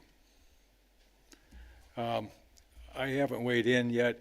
I think it's a case here where I look at Scott's memo, and he's outlining some general things that needed to be addressed, and what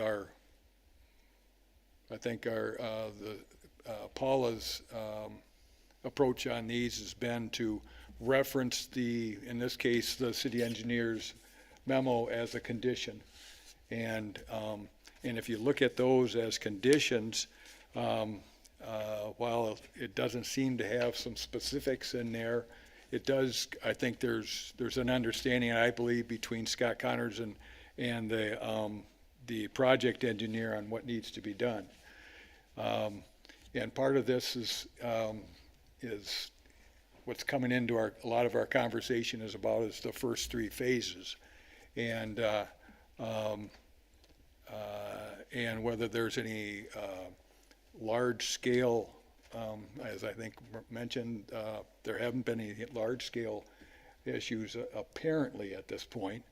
I'm inclined, similar to Tom, that I could support tabling, but at the same time, I think it's in a condition where it could be conditionally approved tonight if that was the will of the commissioners. Yeah, I think that changeover when the site condo project gets to over that halfway mark where the developer starts to move back and the board takes over, I think that's a ticklish time in all condo developments. I think that's probably contributed to a lot of the conversation this evening. Mark? I'm ready to offer a memo either way here. I think, and assuming this can be done as a condition in a way that is sane,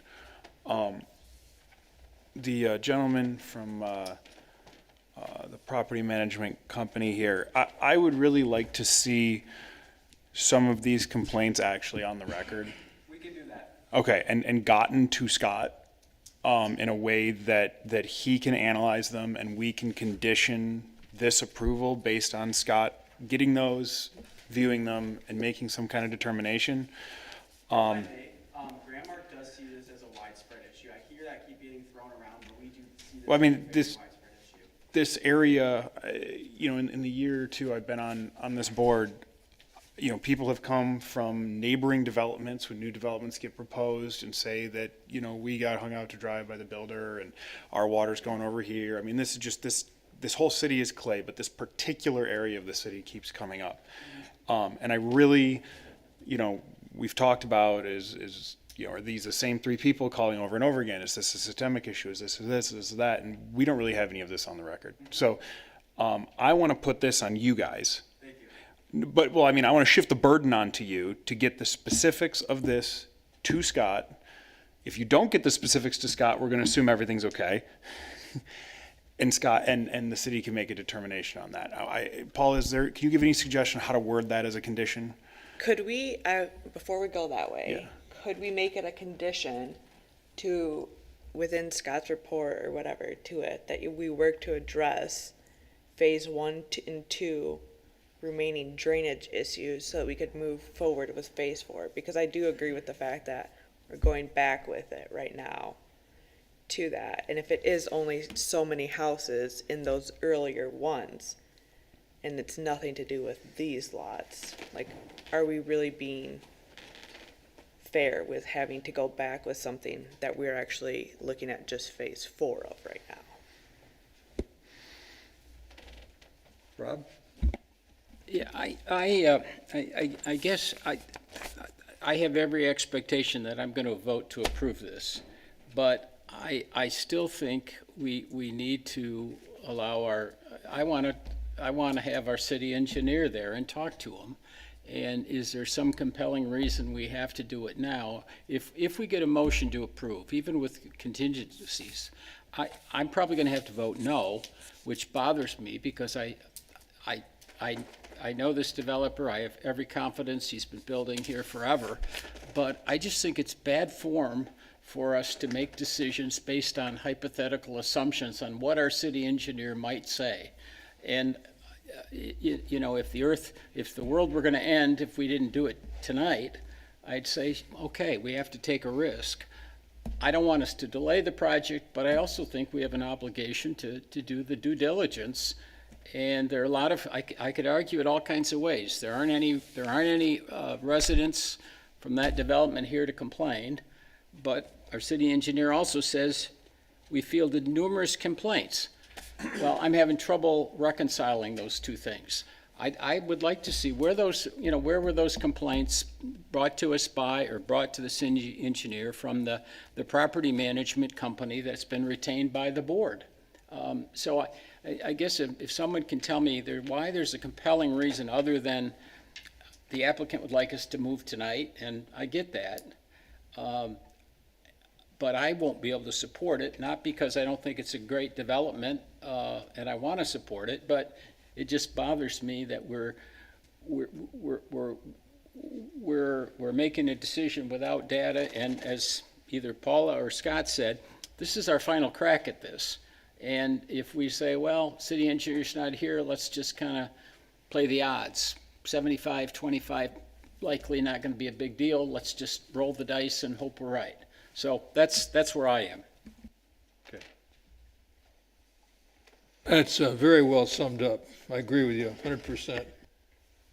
Paula, what's on the schedule of meetings going ahead for the Planning Commission? The next meeting is scheduled for June 17th, and we received 4 applications today for that meeting, as well as the master plan. One of them might get kicked, so I haven't looked at them in detail, but then the next meeting is scheduled for June 17th. This wouldn't be anything we could add for the June 3rd one? There is no June 3rd meeting.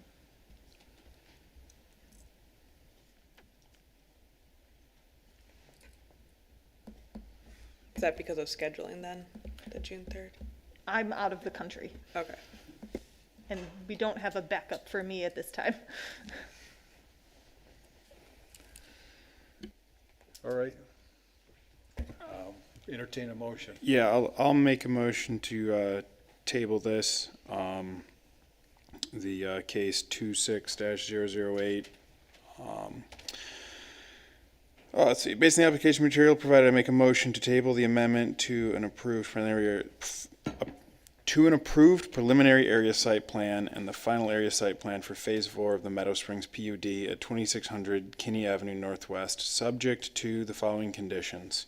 I am going to condition this on, I don't think 1, 2, and 4 are relevant for the tabling, but can we get... Just make sure you call out the list of the reasonings Yes. for the tabling. So you have to make those conditions Yes. for the tabling. Yes, so the primary condition being getting on the record the nature of these complaints in ample time for city engineer to have his report and be here and give feedback on that.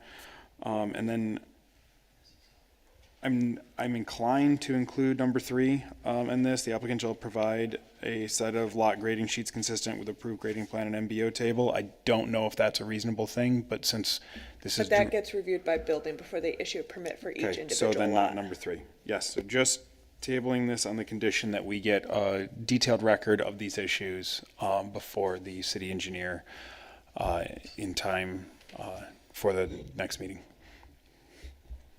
Sorry if it was sloppy. We've got a motion. Is there support? I'll support. Okay. Motion by Mark, supported by Rob, and it's for tabling, and it's specific, as you've noted, with regard to the complaints that have come in. Yes. Any other questions? Are we seeking more clarification on the engineer's current memo? Yes, more clarification in his current memo informed by any documentation that the property manager can bring in the meantime. I think that's probably fine. I think the holdup is really clarification on the engineering report and the presence of the engineer.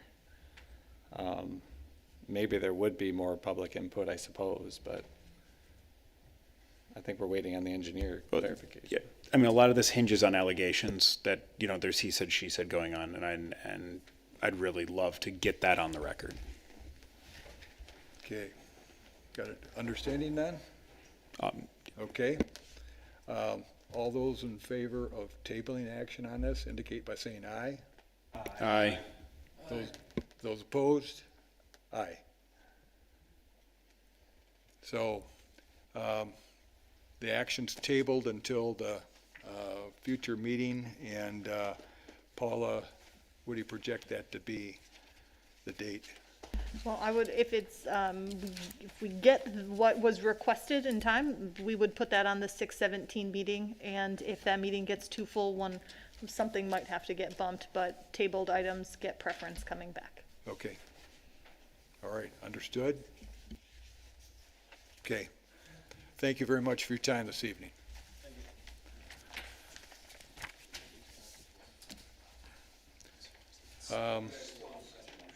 Yeah, we have one more item.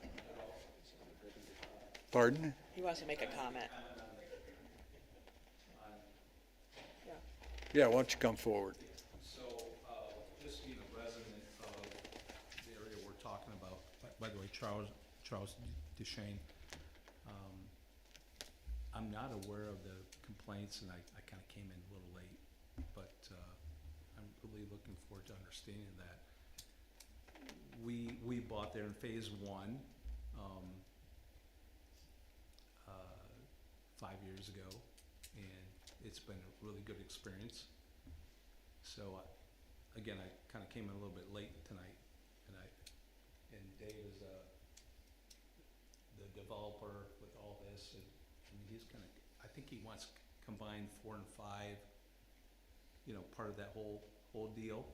Yep. I think he's been doing a good job with all that. And I'm just being there and living there, you know, would like to understand more about what, you know, maybe what some of the issues are. We haven't had any drainage issues at all that I'm aware of, and, although some geese that we don't like, but other than that, anyway. And I appreciate all of you guys, and being on this board, and I think tabling this is the right thing to do, and see what comes of it. So, but I plan on being more involved with what's going on in the next phase, and I'm here to be part of that, and also being a resident right there, Roxanne Duchesne and I, and so anyway, yeah. So more to come, right? So Correct. anyway, Mr. Vigilin, good to see you, sir. Good to see you, Mr. Duchesne. Anyway, thank you. Thank you. Okay, we've got another, last item on the agenda is the master plan housing draft presentation. Paula? Thank you, Chair. This presentation will be given by myself and one of our consultant planners from McKenna, Ethan Senti. In an unusual circumstance, I'm actually going to sit up here because it's easier for me to manage the screen from up here. And Ethan will probably speak from the podium, and we're going to go through this together. And so most of this should be familiar with the board. So what we are presenting here tonight is the draft of the Book 5 housing analysis. So this is a Book 5 to the master plan that we've been working on for almost a year now.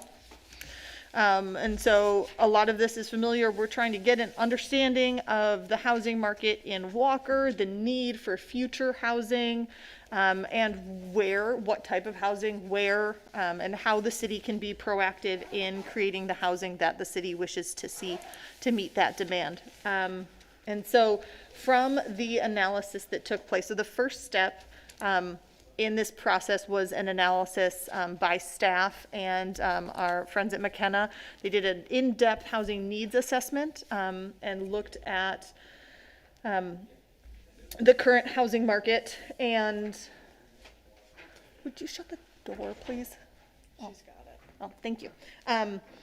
And then in November, we held the first of 2 large joint meetings where we discussed the different scenarios that came out of that housing assessment and set some goals for the city in terms of housing. And then we met again in April, just last month, and did a prioritization exercise where we looked at those large maps and the need for, as the housing assessment indicated, 1,500 new housing units in the next 15 years in Walker to meet that demand, so where they should go. So where we're at now is reviewing that preferred alternative and action plan that came out of those meetings. So there is a draft version I provided. The full version is in the packet. It is quite large. And so for those that got printed copies, I just printed that new section 4 of that for you. And here we are looking at, so this is just some slides of some information from that needs assessment, looking at the housing today, how many are in the pipeline to be constructed, as well as the target for new housing over that planning horizon, bringing us to 2024 with the goal of 1,500 new housing units. We showed at that November meeting 5 different scenarios for how new housing could be developed in Walker. And I'm going to go through those very quickly to just relay the foundation for what's coming next. So before I do that, there were a couple of things we didn't evaluate. That's in the report. Some different ways to develop housing that wouldn't help us meet that goal or aren't a good fit for Walker at this time. And we evaluated all of the different scenarios by these evaluation criteria based on how likely the lots are to be developed and how well they meet these different criteria. The first of the scenarios was passive, which is what the city has been doing historically. We have a master plan and a zoning ordinance, and projects come into us as developers, dream them up and fit them into the city. We don't do a lot of proactive outreach in getting developers, providing incentives, any of that. We kind of let the market bring to the city what it sees. And this is the map of what that passive scenario would expect. So the kind of fuchsia colored parcels have the potential to be developed under the scenario, and the dark parcels are highly likely to be developed. The next scenario is the significant undeveloped lots. These is already existing in our master plan. Significant undeveloped lots is a term we use here for the large parcels of greenfield, essentially in Walker, where you could come in and seat a new, larger subdivision.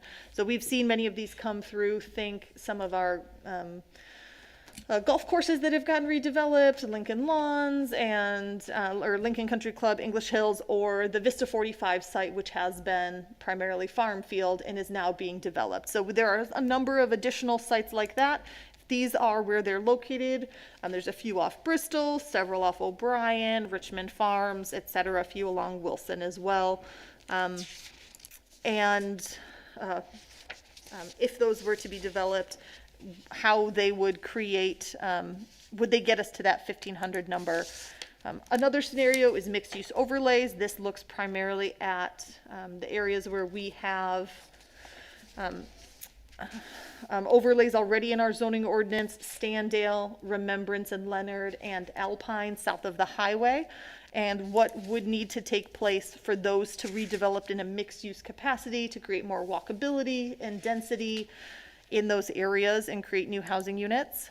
Gentle density was the fourth scenario. This is infill development on existing sites. So these are smaller sites that could allow 1, 2, or 3 units. And this was the one scenario that on its own wouldn't meet that 1,500 number, but would help get to it. And then the final scenario was South Walker. If we focused on a lot of the undeveloped land in South Walker, there are many proactive steps that would need to be taken for this scenario to be developed out because of the lack of infrastructure to support dense housing in this area.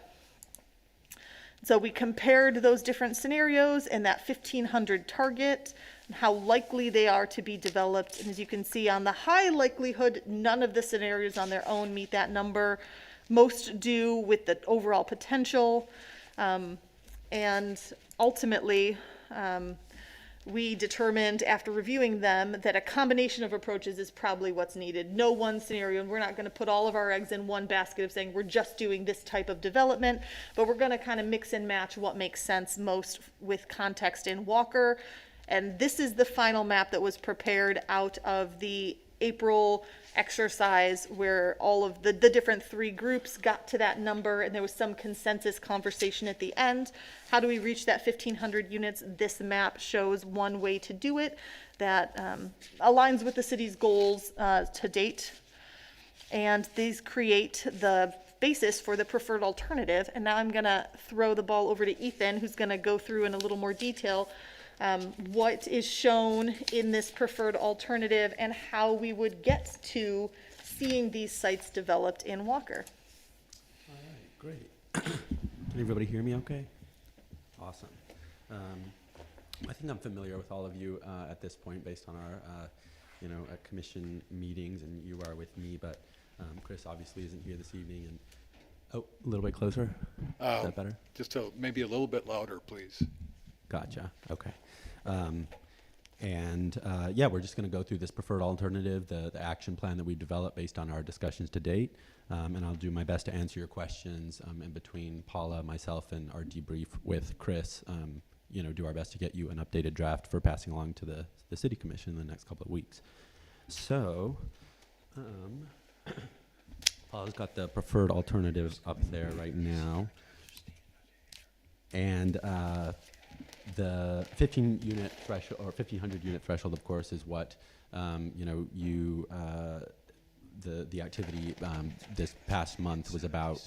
Getting to all those parcels that were chosen and the consensus that was found are presented here. So we've got Richmond Farms, the 2 properties on Bristol Avenue, north and south of the freeway. Alpine Avenue and that sort of mixed-use area, Remembrance and Standale mixed-use areas, and then the O'Brien Road corridor and sort of that South Walker corridor. So a quick overview of the projected impacts, part of that giant packet that Paula wisely chose not to print this evening. In each of those scenarios, you might remember the sort of projected impacts of each of those, and so that's what we've done again for this consensus map, just looking at population, school enrollment, traffic, that kind of thing. So population under this consensus preferred alternative scenario would increase by about 13%, up from 27.5 to about 31 is what we project. Your school enrollment would be up about 6% across all 3 districts, Kennewa, Granville, and Comstock. Kennewa would see the greatest increase, about 18%, to Granville's 2% and Comstock's 0%. You'll notice that a lot of the sites that were chosen in the consensus are, of course, in that Kennewa Hills district. Traffic, about 6,000 additional daily trips, and some increased pressure on freeway access along the north side of the city, and then a couple of intersections that we've looked at around Richmond Farms, which is what the sub-area plan we'll talk a little bit about in a second gets at, and then along Bristol Avenue with those two potential new developments near the freeway, and then finally the O'Brien corridor, so where O'Brien and Wilson meet, should there be further development down there, that's going to see some increased traffic for sure. Your wards, wards 1 and 2 would see about a 20% increase in voters, and then about half that, or half, in percentage points for your third ward, about 9%. Ethan, could you just speak a little bit louder, please? Yeah, certainly. Sorry about that. And finally, about $250,000 in additional tax revenue. Sorry.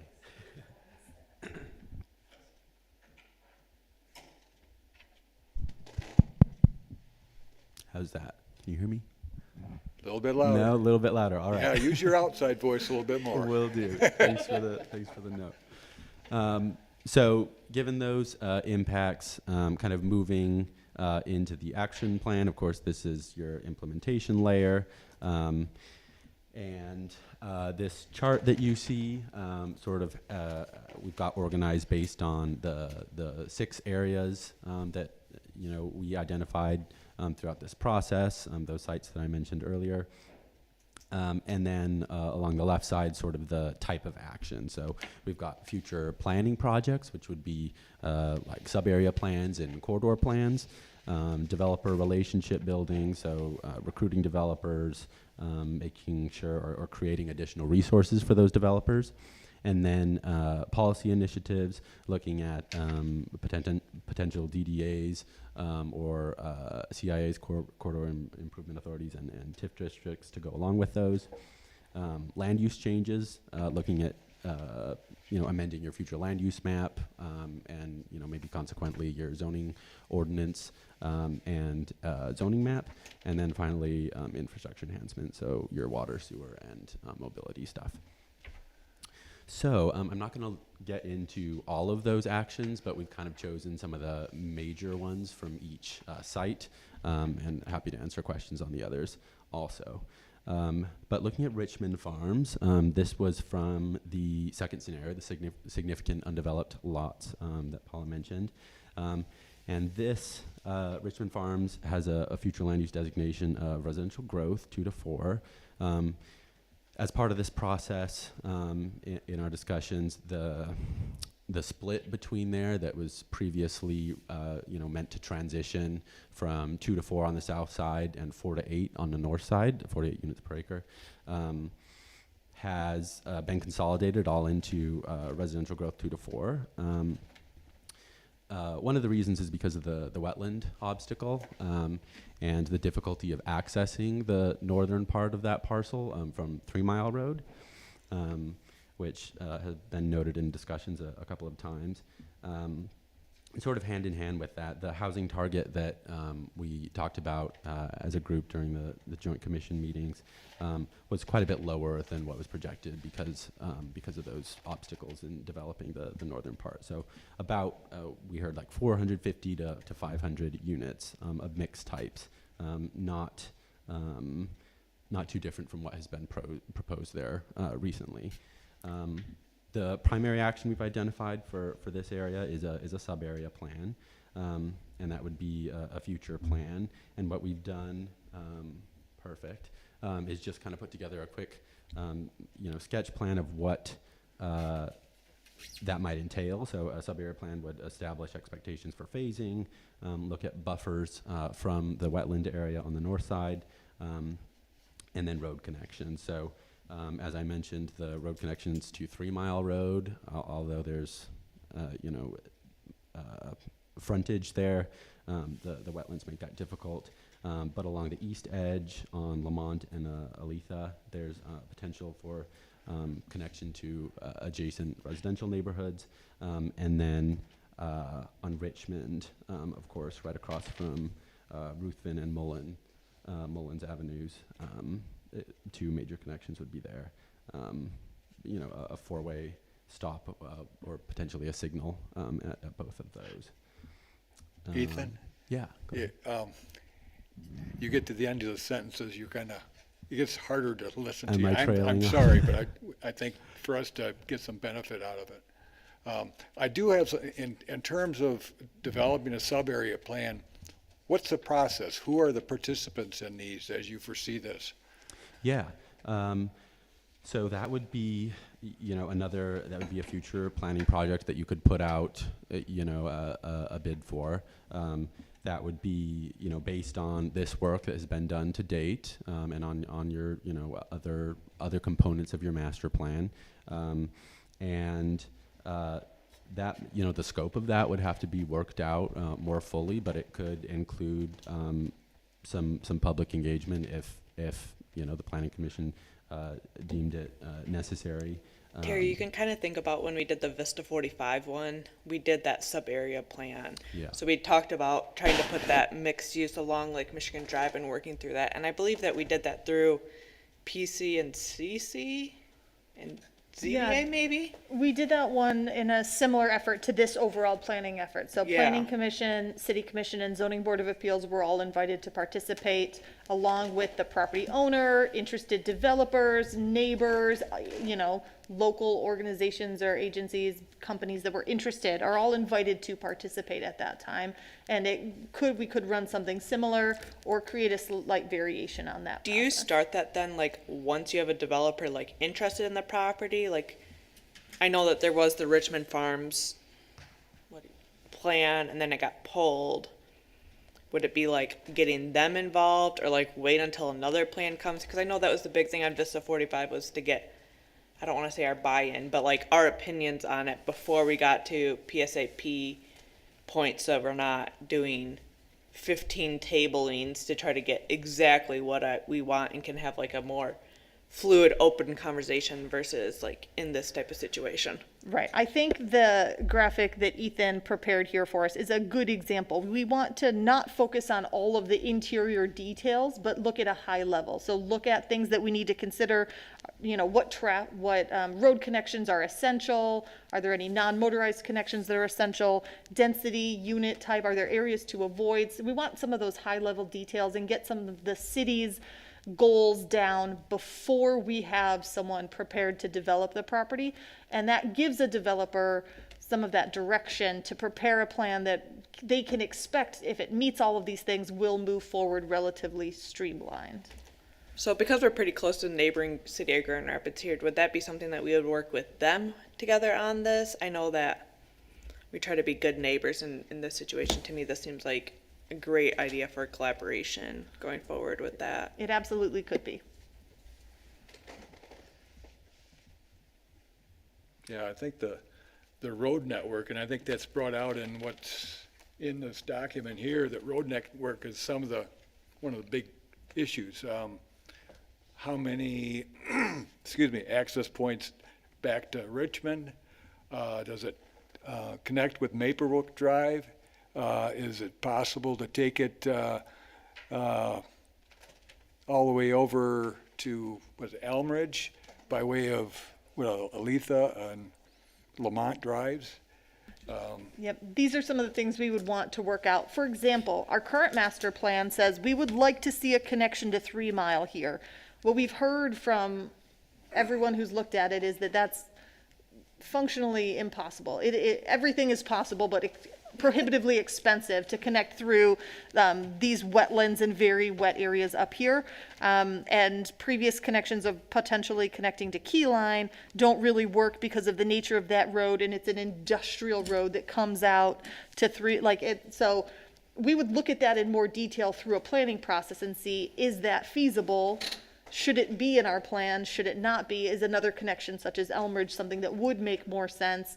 Because we hear from everyone in the surrounding area that if 400 new units came in here, does Richmond have the capacity? Maybe we would look at traffic at the time of the plan, or maybe make a traffic analysis, a required component of a PASP that came in. Those are the things that we would want to see in such a sub-area plan. And I think it's important that the neighbors in the area have an opportunity to listen to, maybe participate in some fashion in those discussions as well.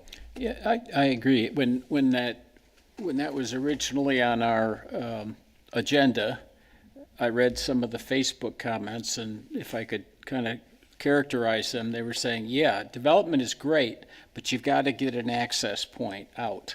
And that seemed to be 85% of the comments were relating to ingress and egress. And most of them were talking about getting to 3 Mile, but so I think we have to take that into account and get that input from the neighbors. Definitely. And all of those connectivity issues would definitely be part of that process. The Fred Meyer Trail connectivity too, thinking about whether or not a connection there could be added would be important too, so. Chair, would it be okay if, because we're having issues with the sound, if I invited Ethan to come up and speak from this, and he can speak directly into this microphone here? Sure. Awesome. As we move on from this one, because there's a long presentation, we want to make sure we touch on everything and that we hear from the board what you want to hear more of when this comes back. So while Ethan's coming up here, I'm just going to jump really quick to the end here and speak about the process. So here we are in the approval process. We've done a lot of the bulk of putting this together at the staff level. And here we are. So we're doing this presentation today to the Planning Commission of a summary of the overall draft. We're going to do a similar presentation to the City Commission in early June. And then on June 17th, one of the things on that busy agenda is that this will come back for a recommendation. The board recommends the draft to the City Commission. Then they will go back to the City Commission and they will approve the distribution, which is the kickoff of a 63-day public comment period is required by state law for any master plan. We'll go to that, and then it will come back to the Planning Commission for a public hearing, and then that comment period is swap August and the comment period there in that next steps, and then it will go back to the City Commission for adoption. So there's a lot more opportunity to get eyes on. We're doing a high-level overview to you today. If there's things you want to hear more of before you would make any recommendations, give us that feedback as we go along. So with that context, scrolling back up here for Ethan to jump in again on Bristol. Can I ask one other question before Ethan takes over again? Do we reach out to, I know that one of these is basically the Versluis orchards. Now, if I were a member of the Versluis family, I might and I haven't talked to any of them in a long time, but if I saw the City of Walker is now designing my orchard, it just seems like I would be a little uncomfortable with that. And I'm not saying we shouldn't, but do we reach out to somebody and say, hey, we're doing this with respect to all of the big major areas?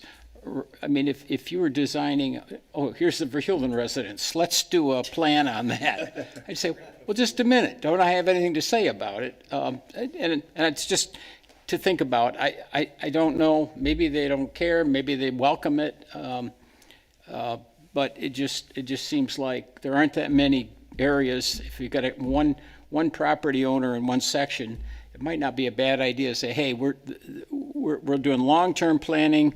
You may never get rid of the orchard, and personally, wouldn't bother me in the least, but. That's well thought of. I live next to them. That's a huge land mass right now, yes. Yeah. And the apple business, they're struggling with the apple business, yes. Good comment. So when we do like a sub-area plan, for example, where we do in-depth planning, we absolutely do reach out to property owners and invite them to participate. Some choose to, some do not. In this, at the level we're talking about here, we're talking high level on a bunch of different properties. We haven't reached out specifically to developers, but we absolutely can. It's one thing that's been considered with when the distribution draft goes out, to make sure that they are all notified, the ones that the significant undeveloped lot, those large properties.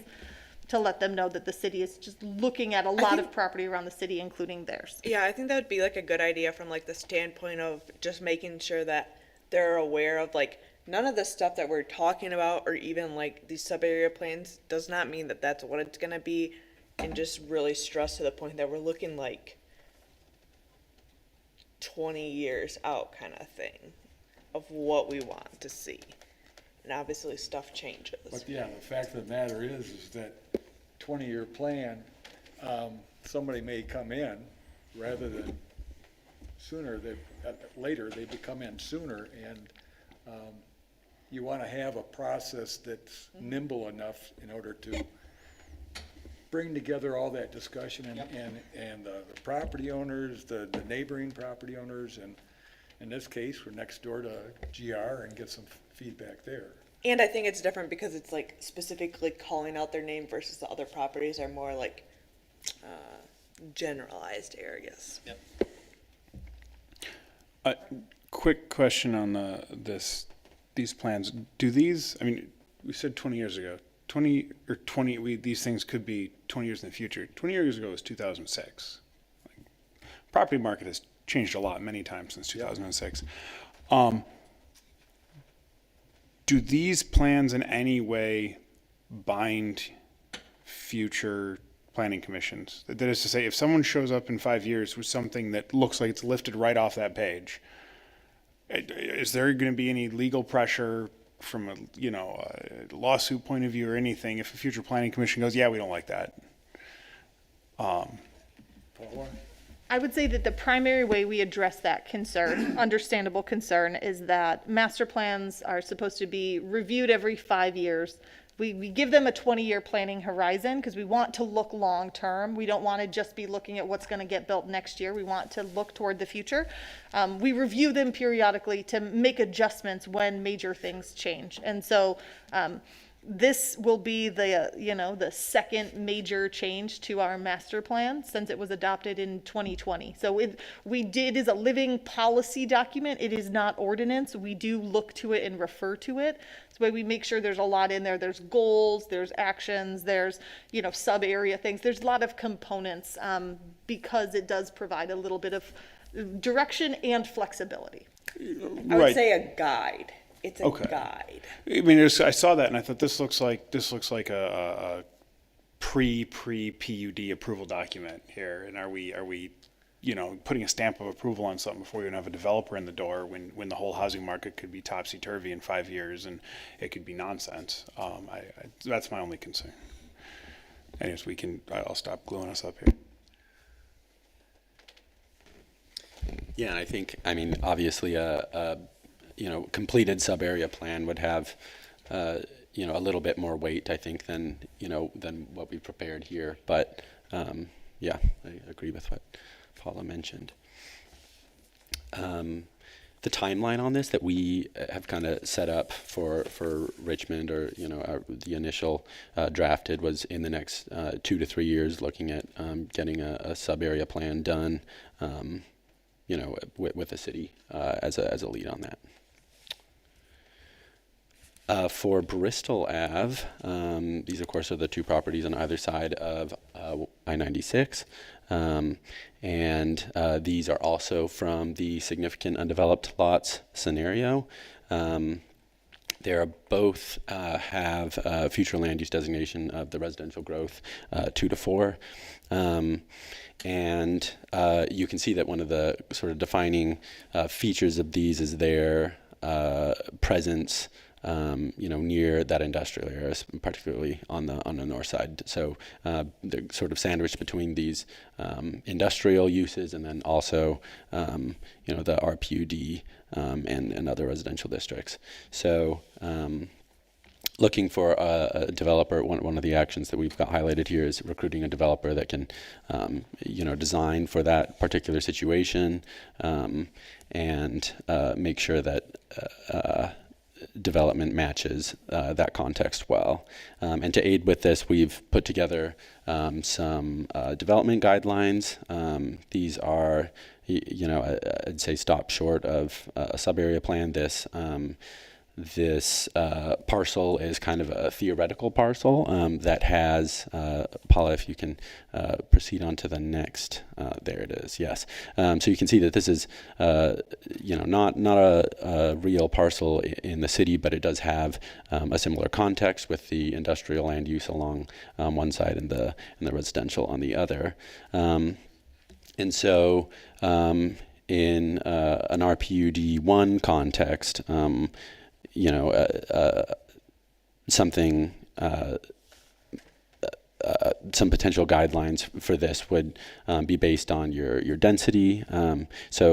Well, first of all, all of these guidelines are sort of predicated on your current zoning ordinance, but then also on the vision of your master plan. So one of the tasks going forward would be, first of all, making sure that this is aligned with the vision of the Planning Commission and the master plan, but then potentially codifying the standards here. So what each of these guidelines for RPUD1, and then Paula, if you can proceed, great, for the agricultural and residential districts have in common is a commitment to, connectivity, making sure that those connectivity standards are strong and that you've got regular connections and streets stubbed when necessary for future potential connections, and then also buffering. So across all of these, you can see that there is a strong buffer on the north side, but between those residential and industrial land uses, about 100 feet.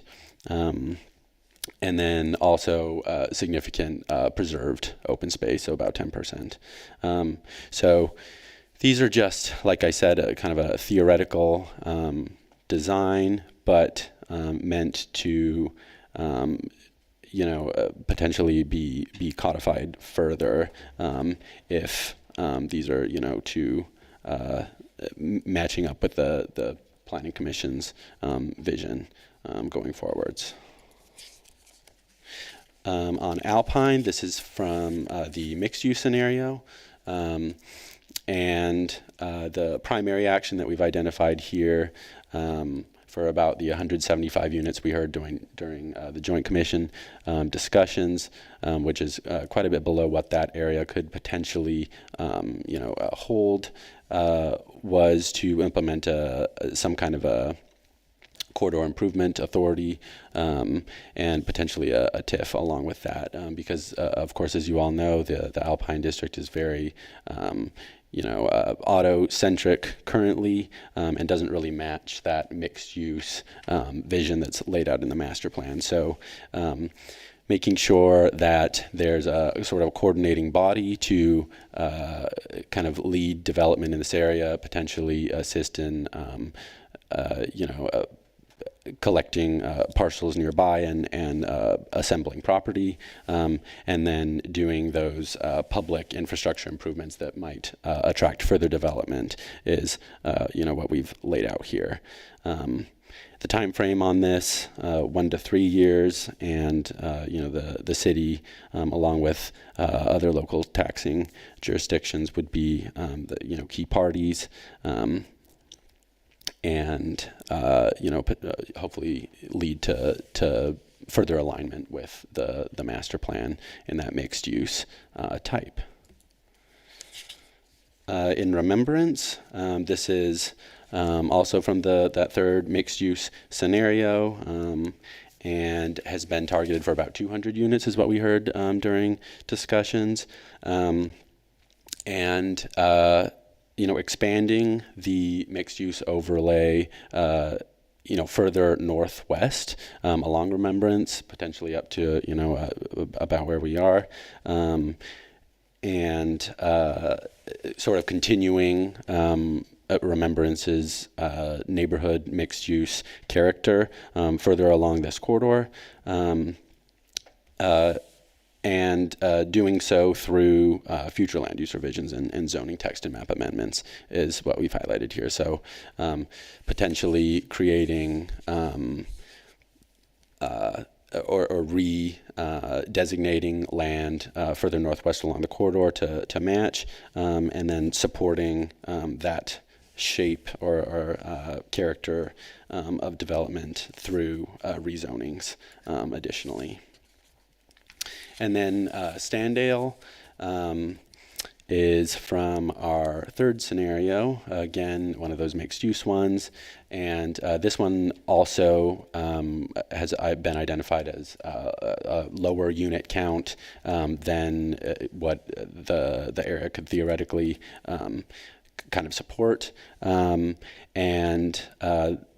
due to the existing, that's primarily due to the existing residential developments that have happened recently. So with Vista 45 next door, you can see where some of that demand has been satisfied. But even so, looking at some of the gaps in Standale and how those might be developed with some infill and identifying developers who might be able to do that type of development and getting them on board are identified as a couple of key actions for Standale.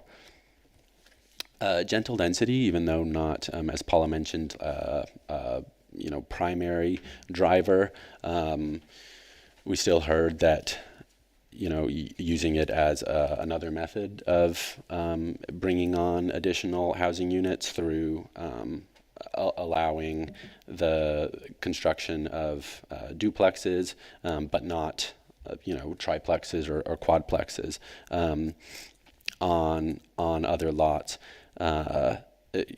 Could contribute to further housing units, and we've included that here. While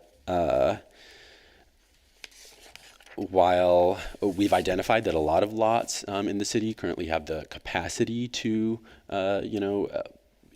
host another unit, and do so without hugely impacting the character of the area, hence, gentle density.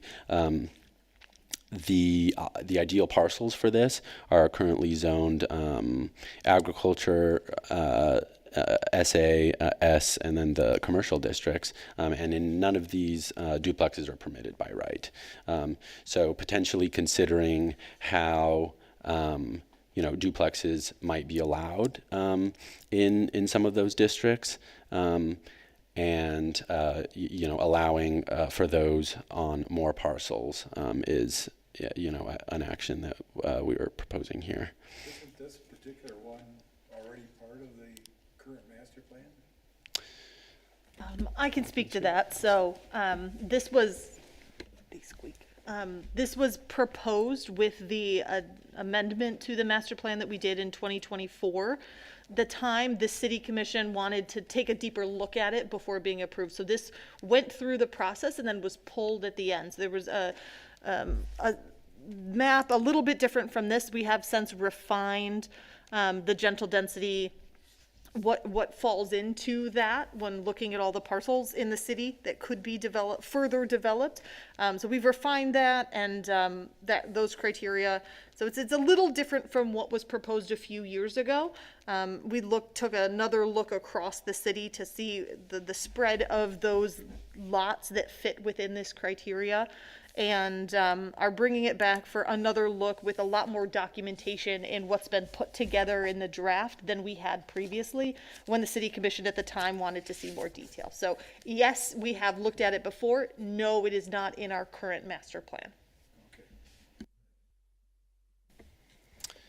The other action, kind of just to follow up on that, was creating resources for smaller developers. So because a lot of that infill would be happening potentially by private property owners or smaller local developers, looking into potential pre-approved plans, if that's something that the city wants to look into, and making sure that people who want to develop these kinds of units are connected with the resources to help them do so also. That particular action is something that we're seeing more and more coming from cities across Michigan, across the nation, really, making it easier for small developers or first-time developers to do small projects that are approved by right, but creating, these are some examples of plans that have already been reviewed and approved that someone could come, essentially pick off a shelf and say, I want to put this on this lot. And it goes, oh, we know that that's an approved plan on an approved lot, you're good to move forward.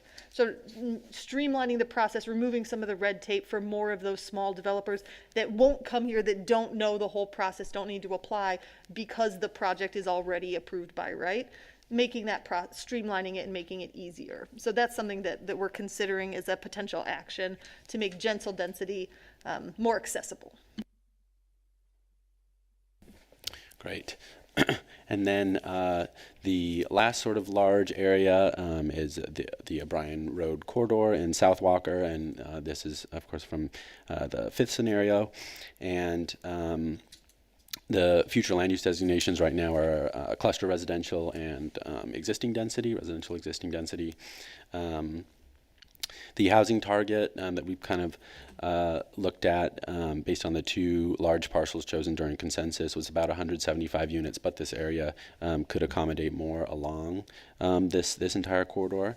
And so to support that kind of thing, the primary action that we've identified is the development of a corridor plan. So this, like the Richmond Farms sub-area plan, would fall under, future planning projects, but we've sort of put together a kind of a loose sketch of what this might look like and what we're proposing here. So of course, South Walker is pretty distinct from the rest of the city, and you're dealing with some interesting topography through this area, which was the subject of a lot of our last discussion. And so, different parts of the O'Brien corridor may be capable of supporting, different levels of density due to their access and proximity to O'Brien Road and the sewer and utilities that come along with it. So in the yellow here, you can see the higher elevation areas on the north side of the ridge may be suitable for higher density, to about 2 to 4 units per acre. Thinking about those half-acre lots, and then on the south side, slightly lower density, 1 to 2 acres. And that's because, in addition to the topography and obstacles we have discussed, we also heard that, matching the existing character of South Walker is really important, and making sure that along this corridor, new development is similar to what you already see in the area. So this would be a plan that would be similarly set up as the Richmond sub-area plan, and would be closely done in close coordination with your city engineers. Their input on where utilities can feasibly be extended, and under what conditions the city is going to do that kind of thing would be essential to this entire process. So, I think that kind of sums up the main points of what the O'Brien corridor plan would do. Looking at density, at feasibility of utilities, and then non-motorized connections and mobility along O'Brien, because we know that that's been an issue in the past. This has also been identified for the 1 to 2 year time frame, and headed up by the city, of course, as well. That's the summary of what is in the draft. So this preferred alternative chapter, essentially, of the new book goes into much more detail on all of the things that were covered here. If you want to look through there, there's a lot of great detail in here in terms of actions that could be taken to help these different types of housing be developed in the city, and give a guide for what the city would need to do to see these different types of development.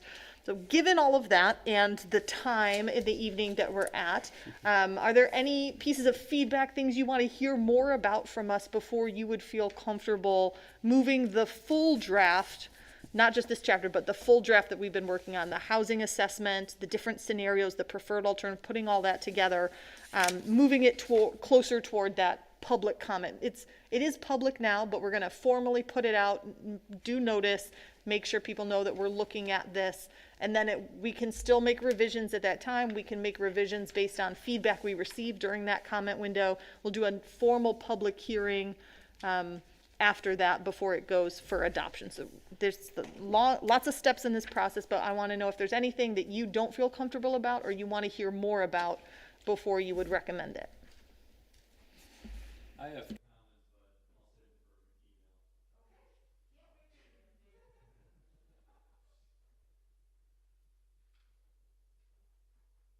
Everyone's welcome to reach out to me directly too. You don't have to share feedback right now. I'm not sure. Feedback, but in your head, as you do you pick off one of these and focus on that? Assuming we get through adoption and then get into the implementation stage, would you pick out Like Richmond, and then we work on that, and then when we're done, quote, done with that, then we move on to another one rather than doing all of them at the same time, which just seems like a massive, confusing process. I agree. We don't currently have the staff to tackle everything all at once, and I think that would get confusing for everyone. So if you look at the action plan, and I can scroll back up there if everyone would just avert their eyes from the screen for a minute to not get dizzy. There's a lot of different actions, and some of them correlate across. So you see the different types of, or like development types or locations across the top there. Then you, for example, you see recruit developers, that goes all the way across. There are ways to recruit developers by putting packets together that look at all of these different things and kind of recruiting all at once, or you can do it piecemeal. Normally we would kind of prioritize them and tackle them over time, and so you might do this one sub-area plan, then focus on getting some pre-approved plans for gentle density, and then jump over to looking at establishing a TIF. Some of them can run concurrently. We wouldn't tackle them all at once. We don't have the capacity for that, and we're also dealing with everything else that regularly comes in as, you know, development continues to progress over time. And so the action plan gives us a direction, and there are timelines built in there, but they're flexible. So if you look at that, often what comes out of these plans in my experience is there's a lot of things in, you know, those time windows, and some of them will get shifted, but it gives direction. And if staff changes, if commissions change, it gives some consistency in terms of where we want to go and things we can do to get there. So we're not held to, you know, necessarily the timelines in there, but they're a guide to make sure we start chipping away at getting the type of residential development we want to see. And we can maybe be a little more clear about that or refine some of that in the presentation in the document to make sure that's identified. Yeah, I think based upon that.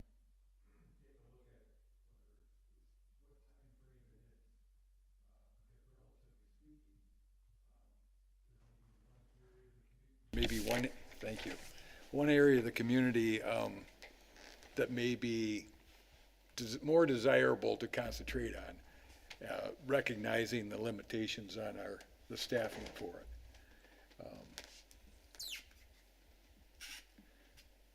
it. It's a lot of work, and it's like she said, over a 20-year period. So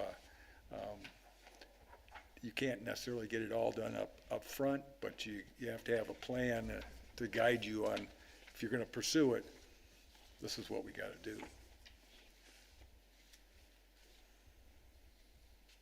I don't think you sent that out, and I think probably most of us, more than less, just got to really see it today or yesterday. And so you may not be in a position, or you're like Jacob, and he's got already a couple of comments put together. 3-page email coming. So it's an important thing to do, and if we can put a little bit of time into it right now, you'll feel probably more comfortable when it's up for recommending it for city commission consideration.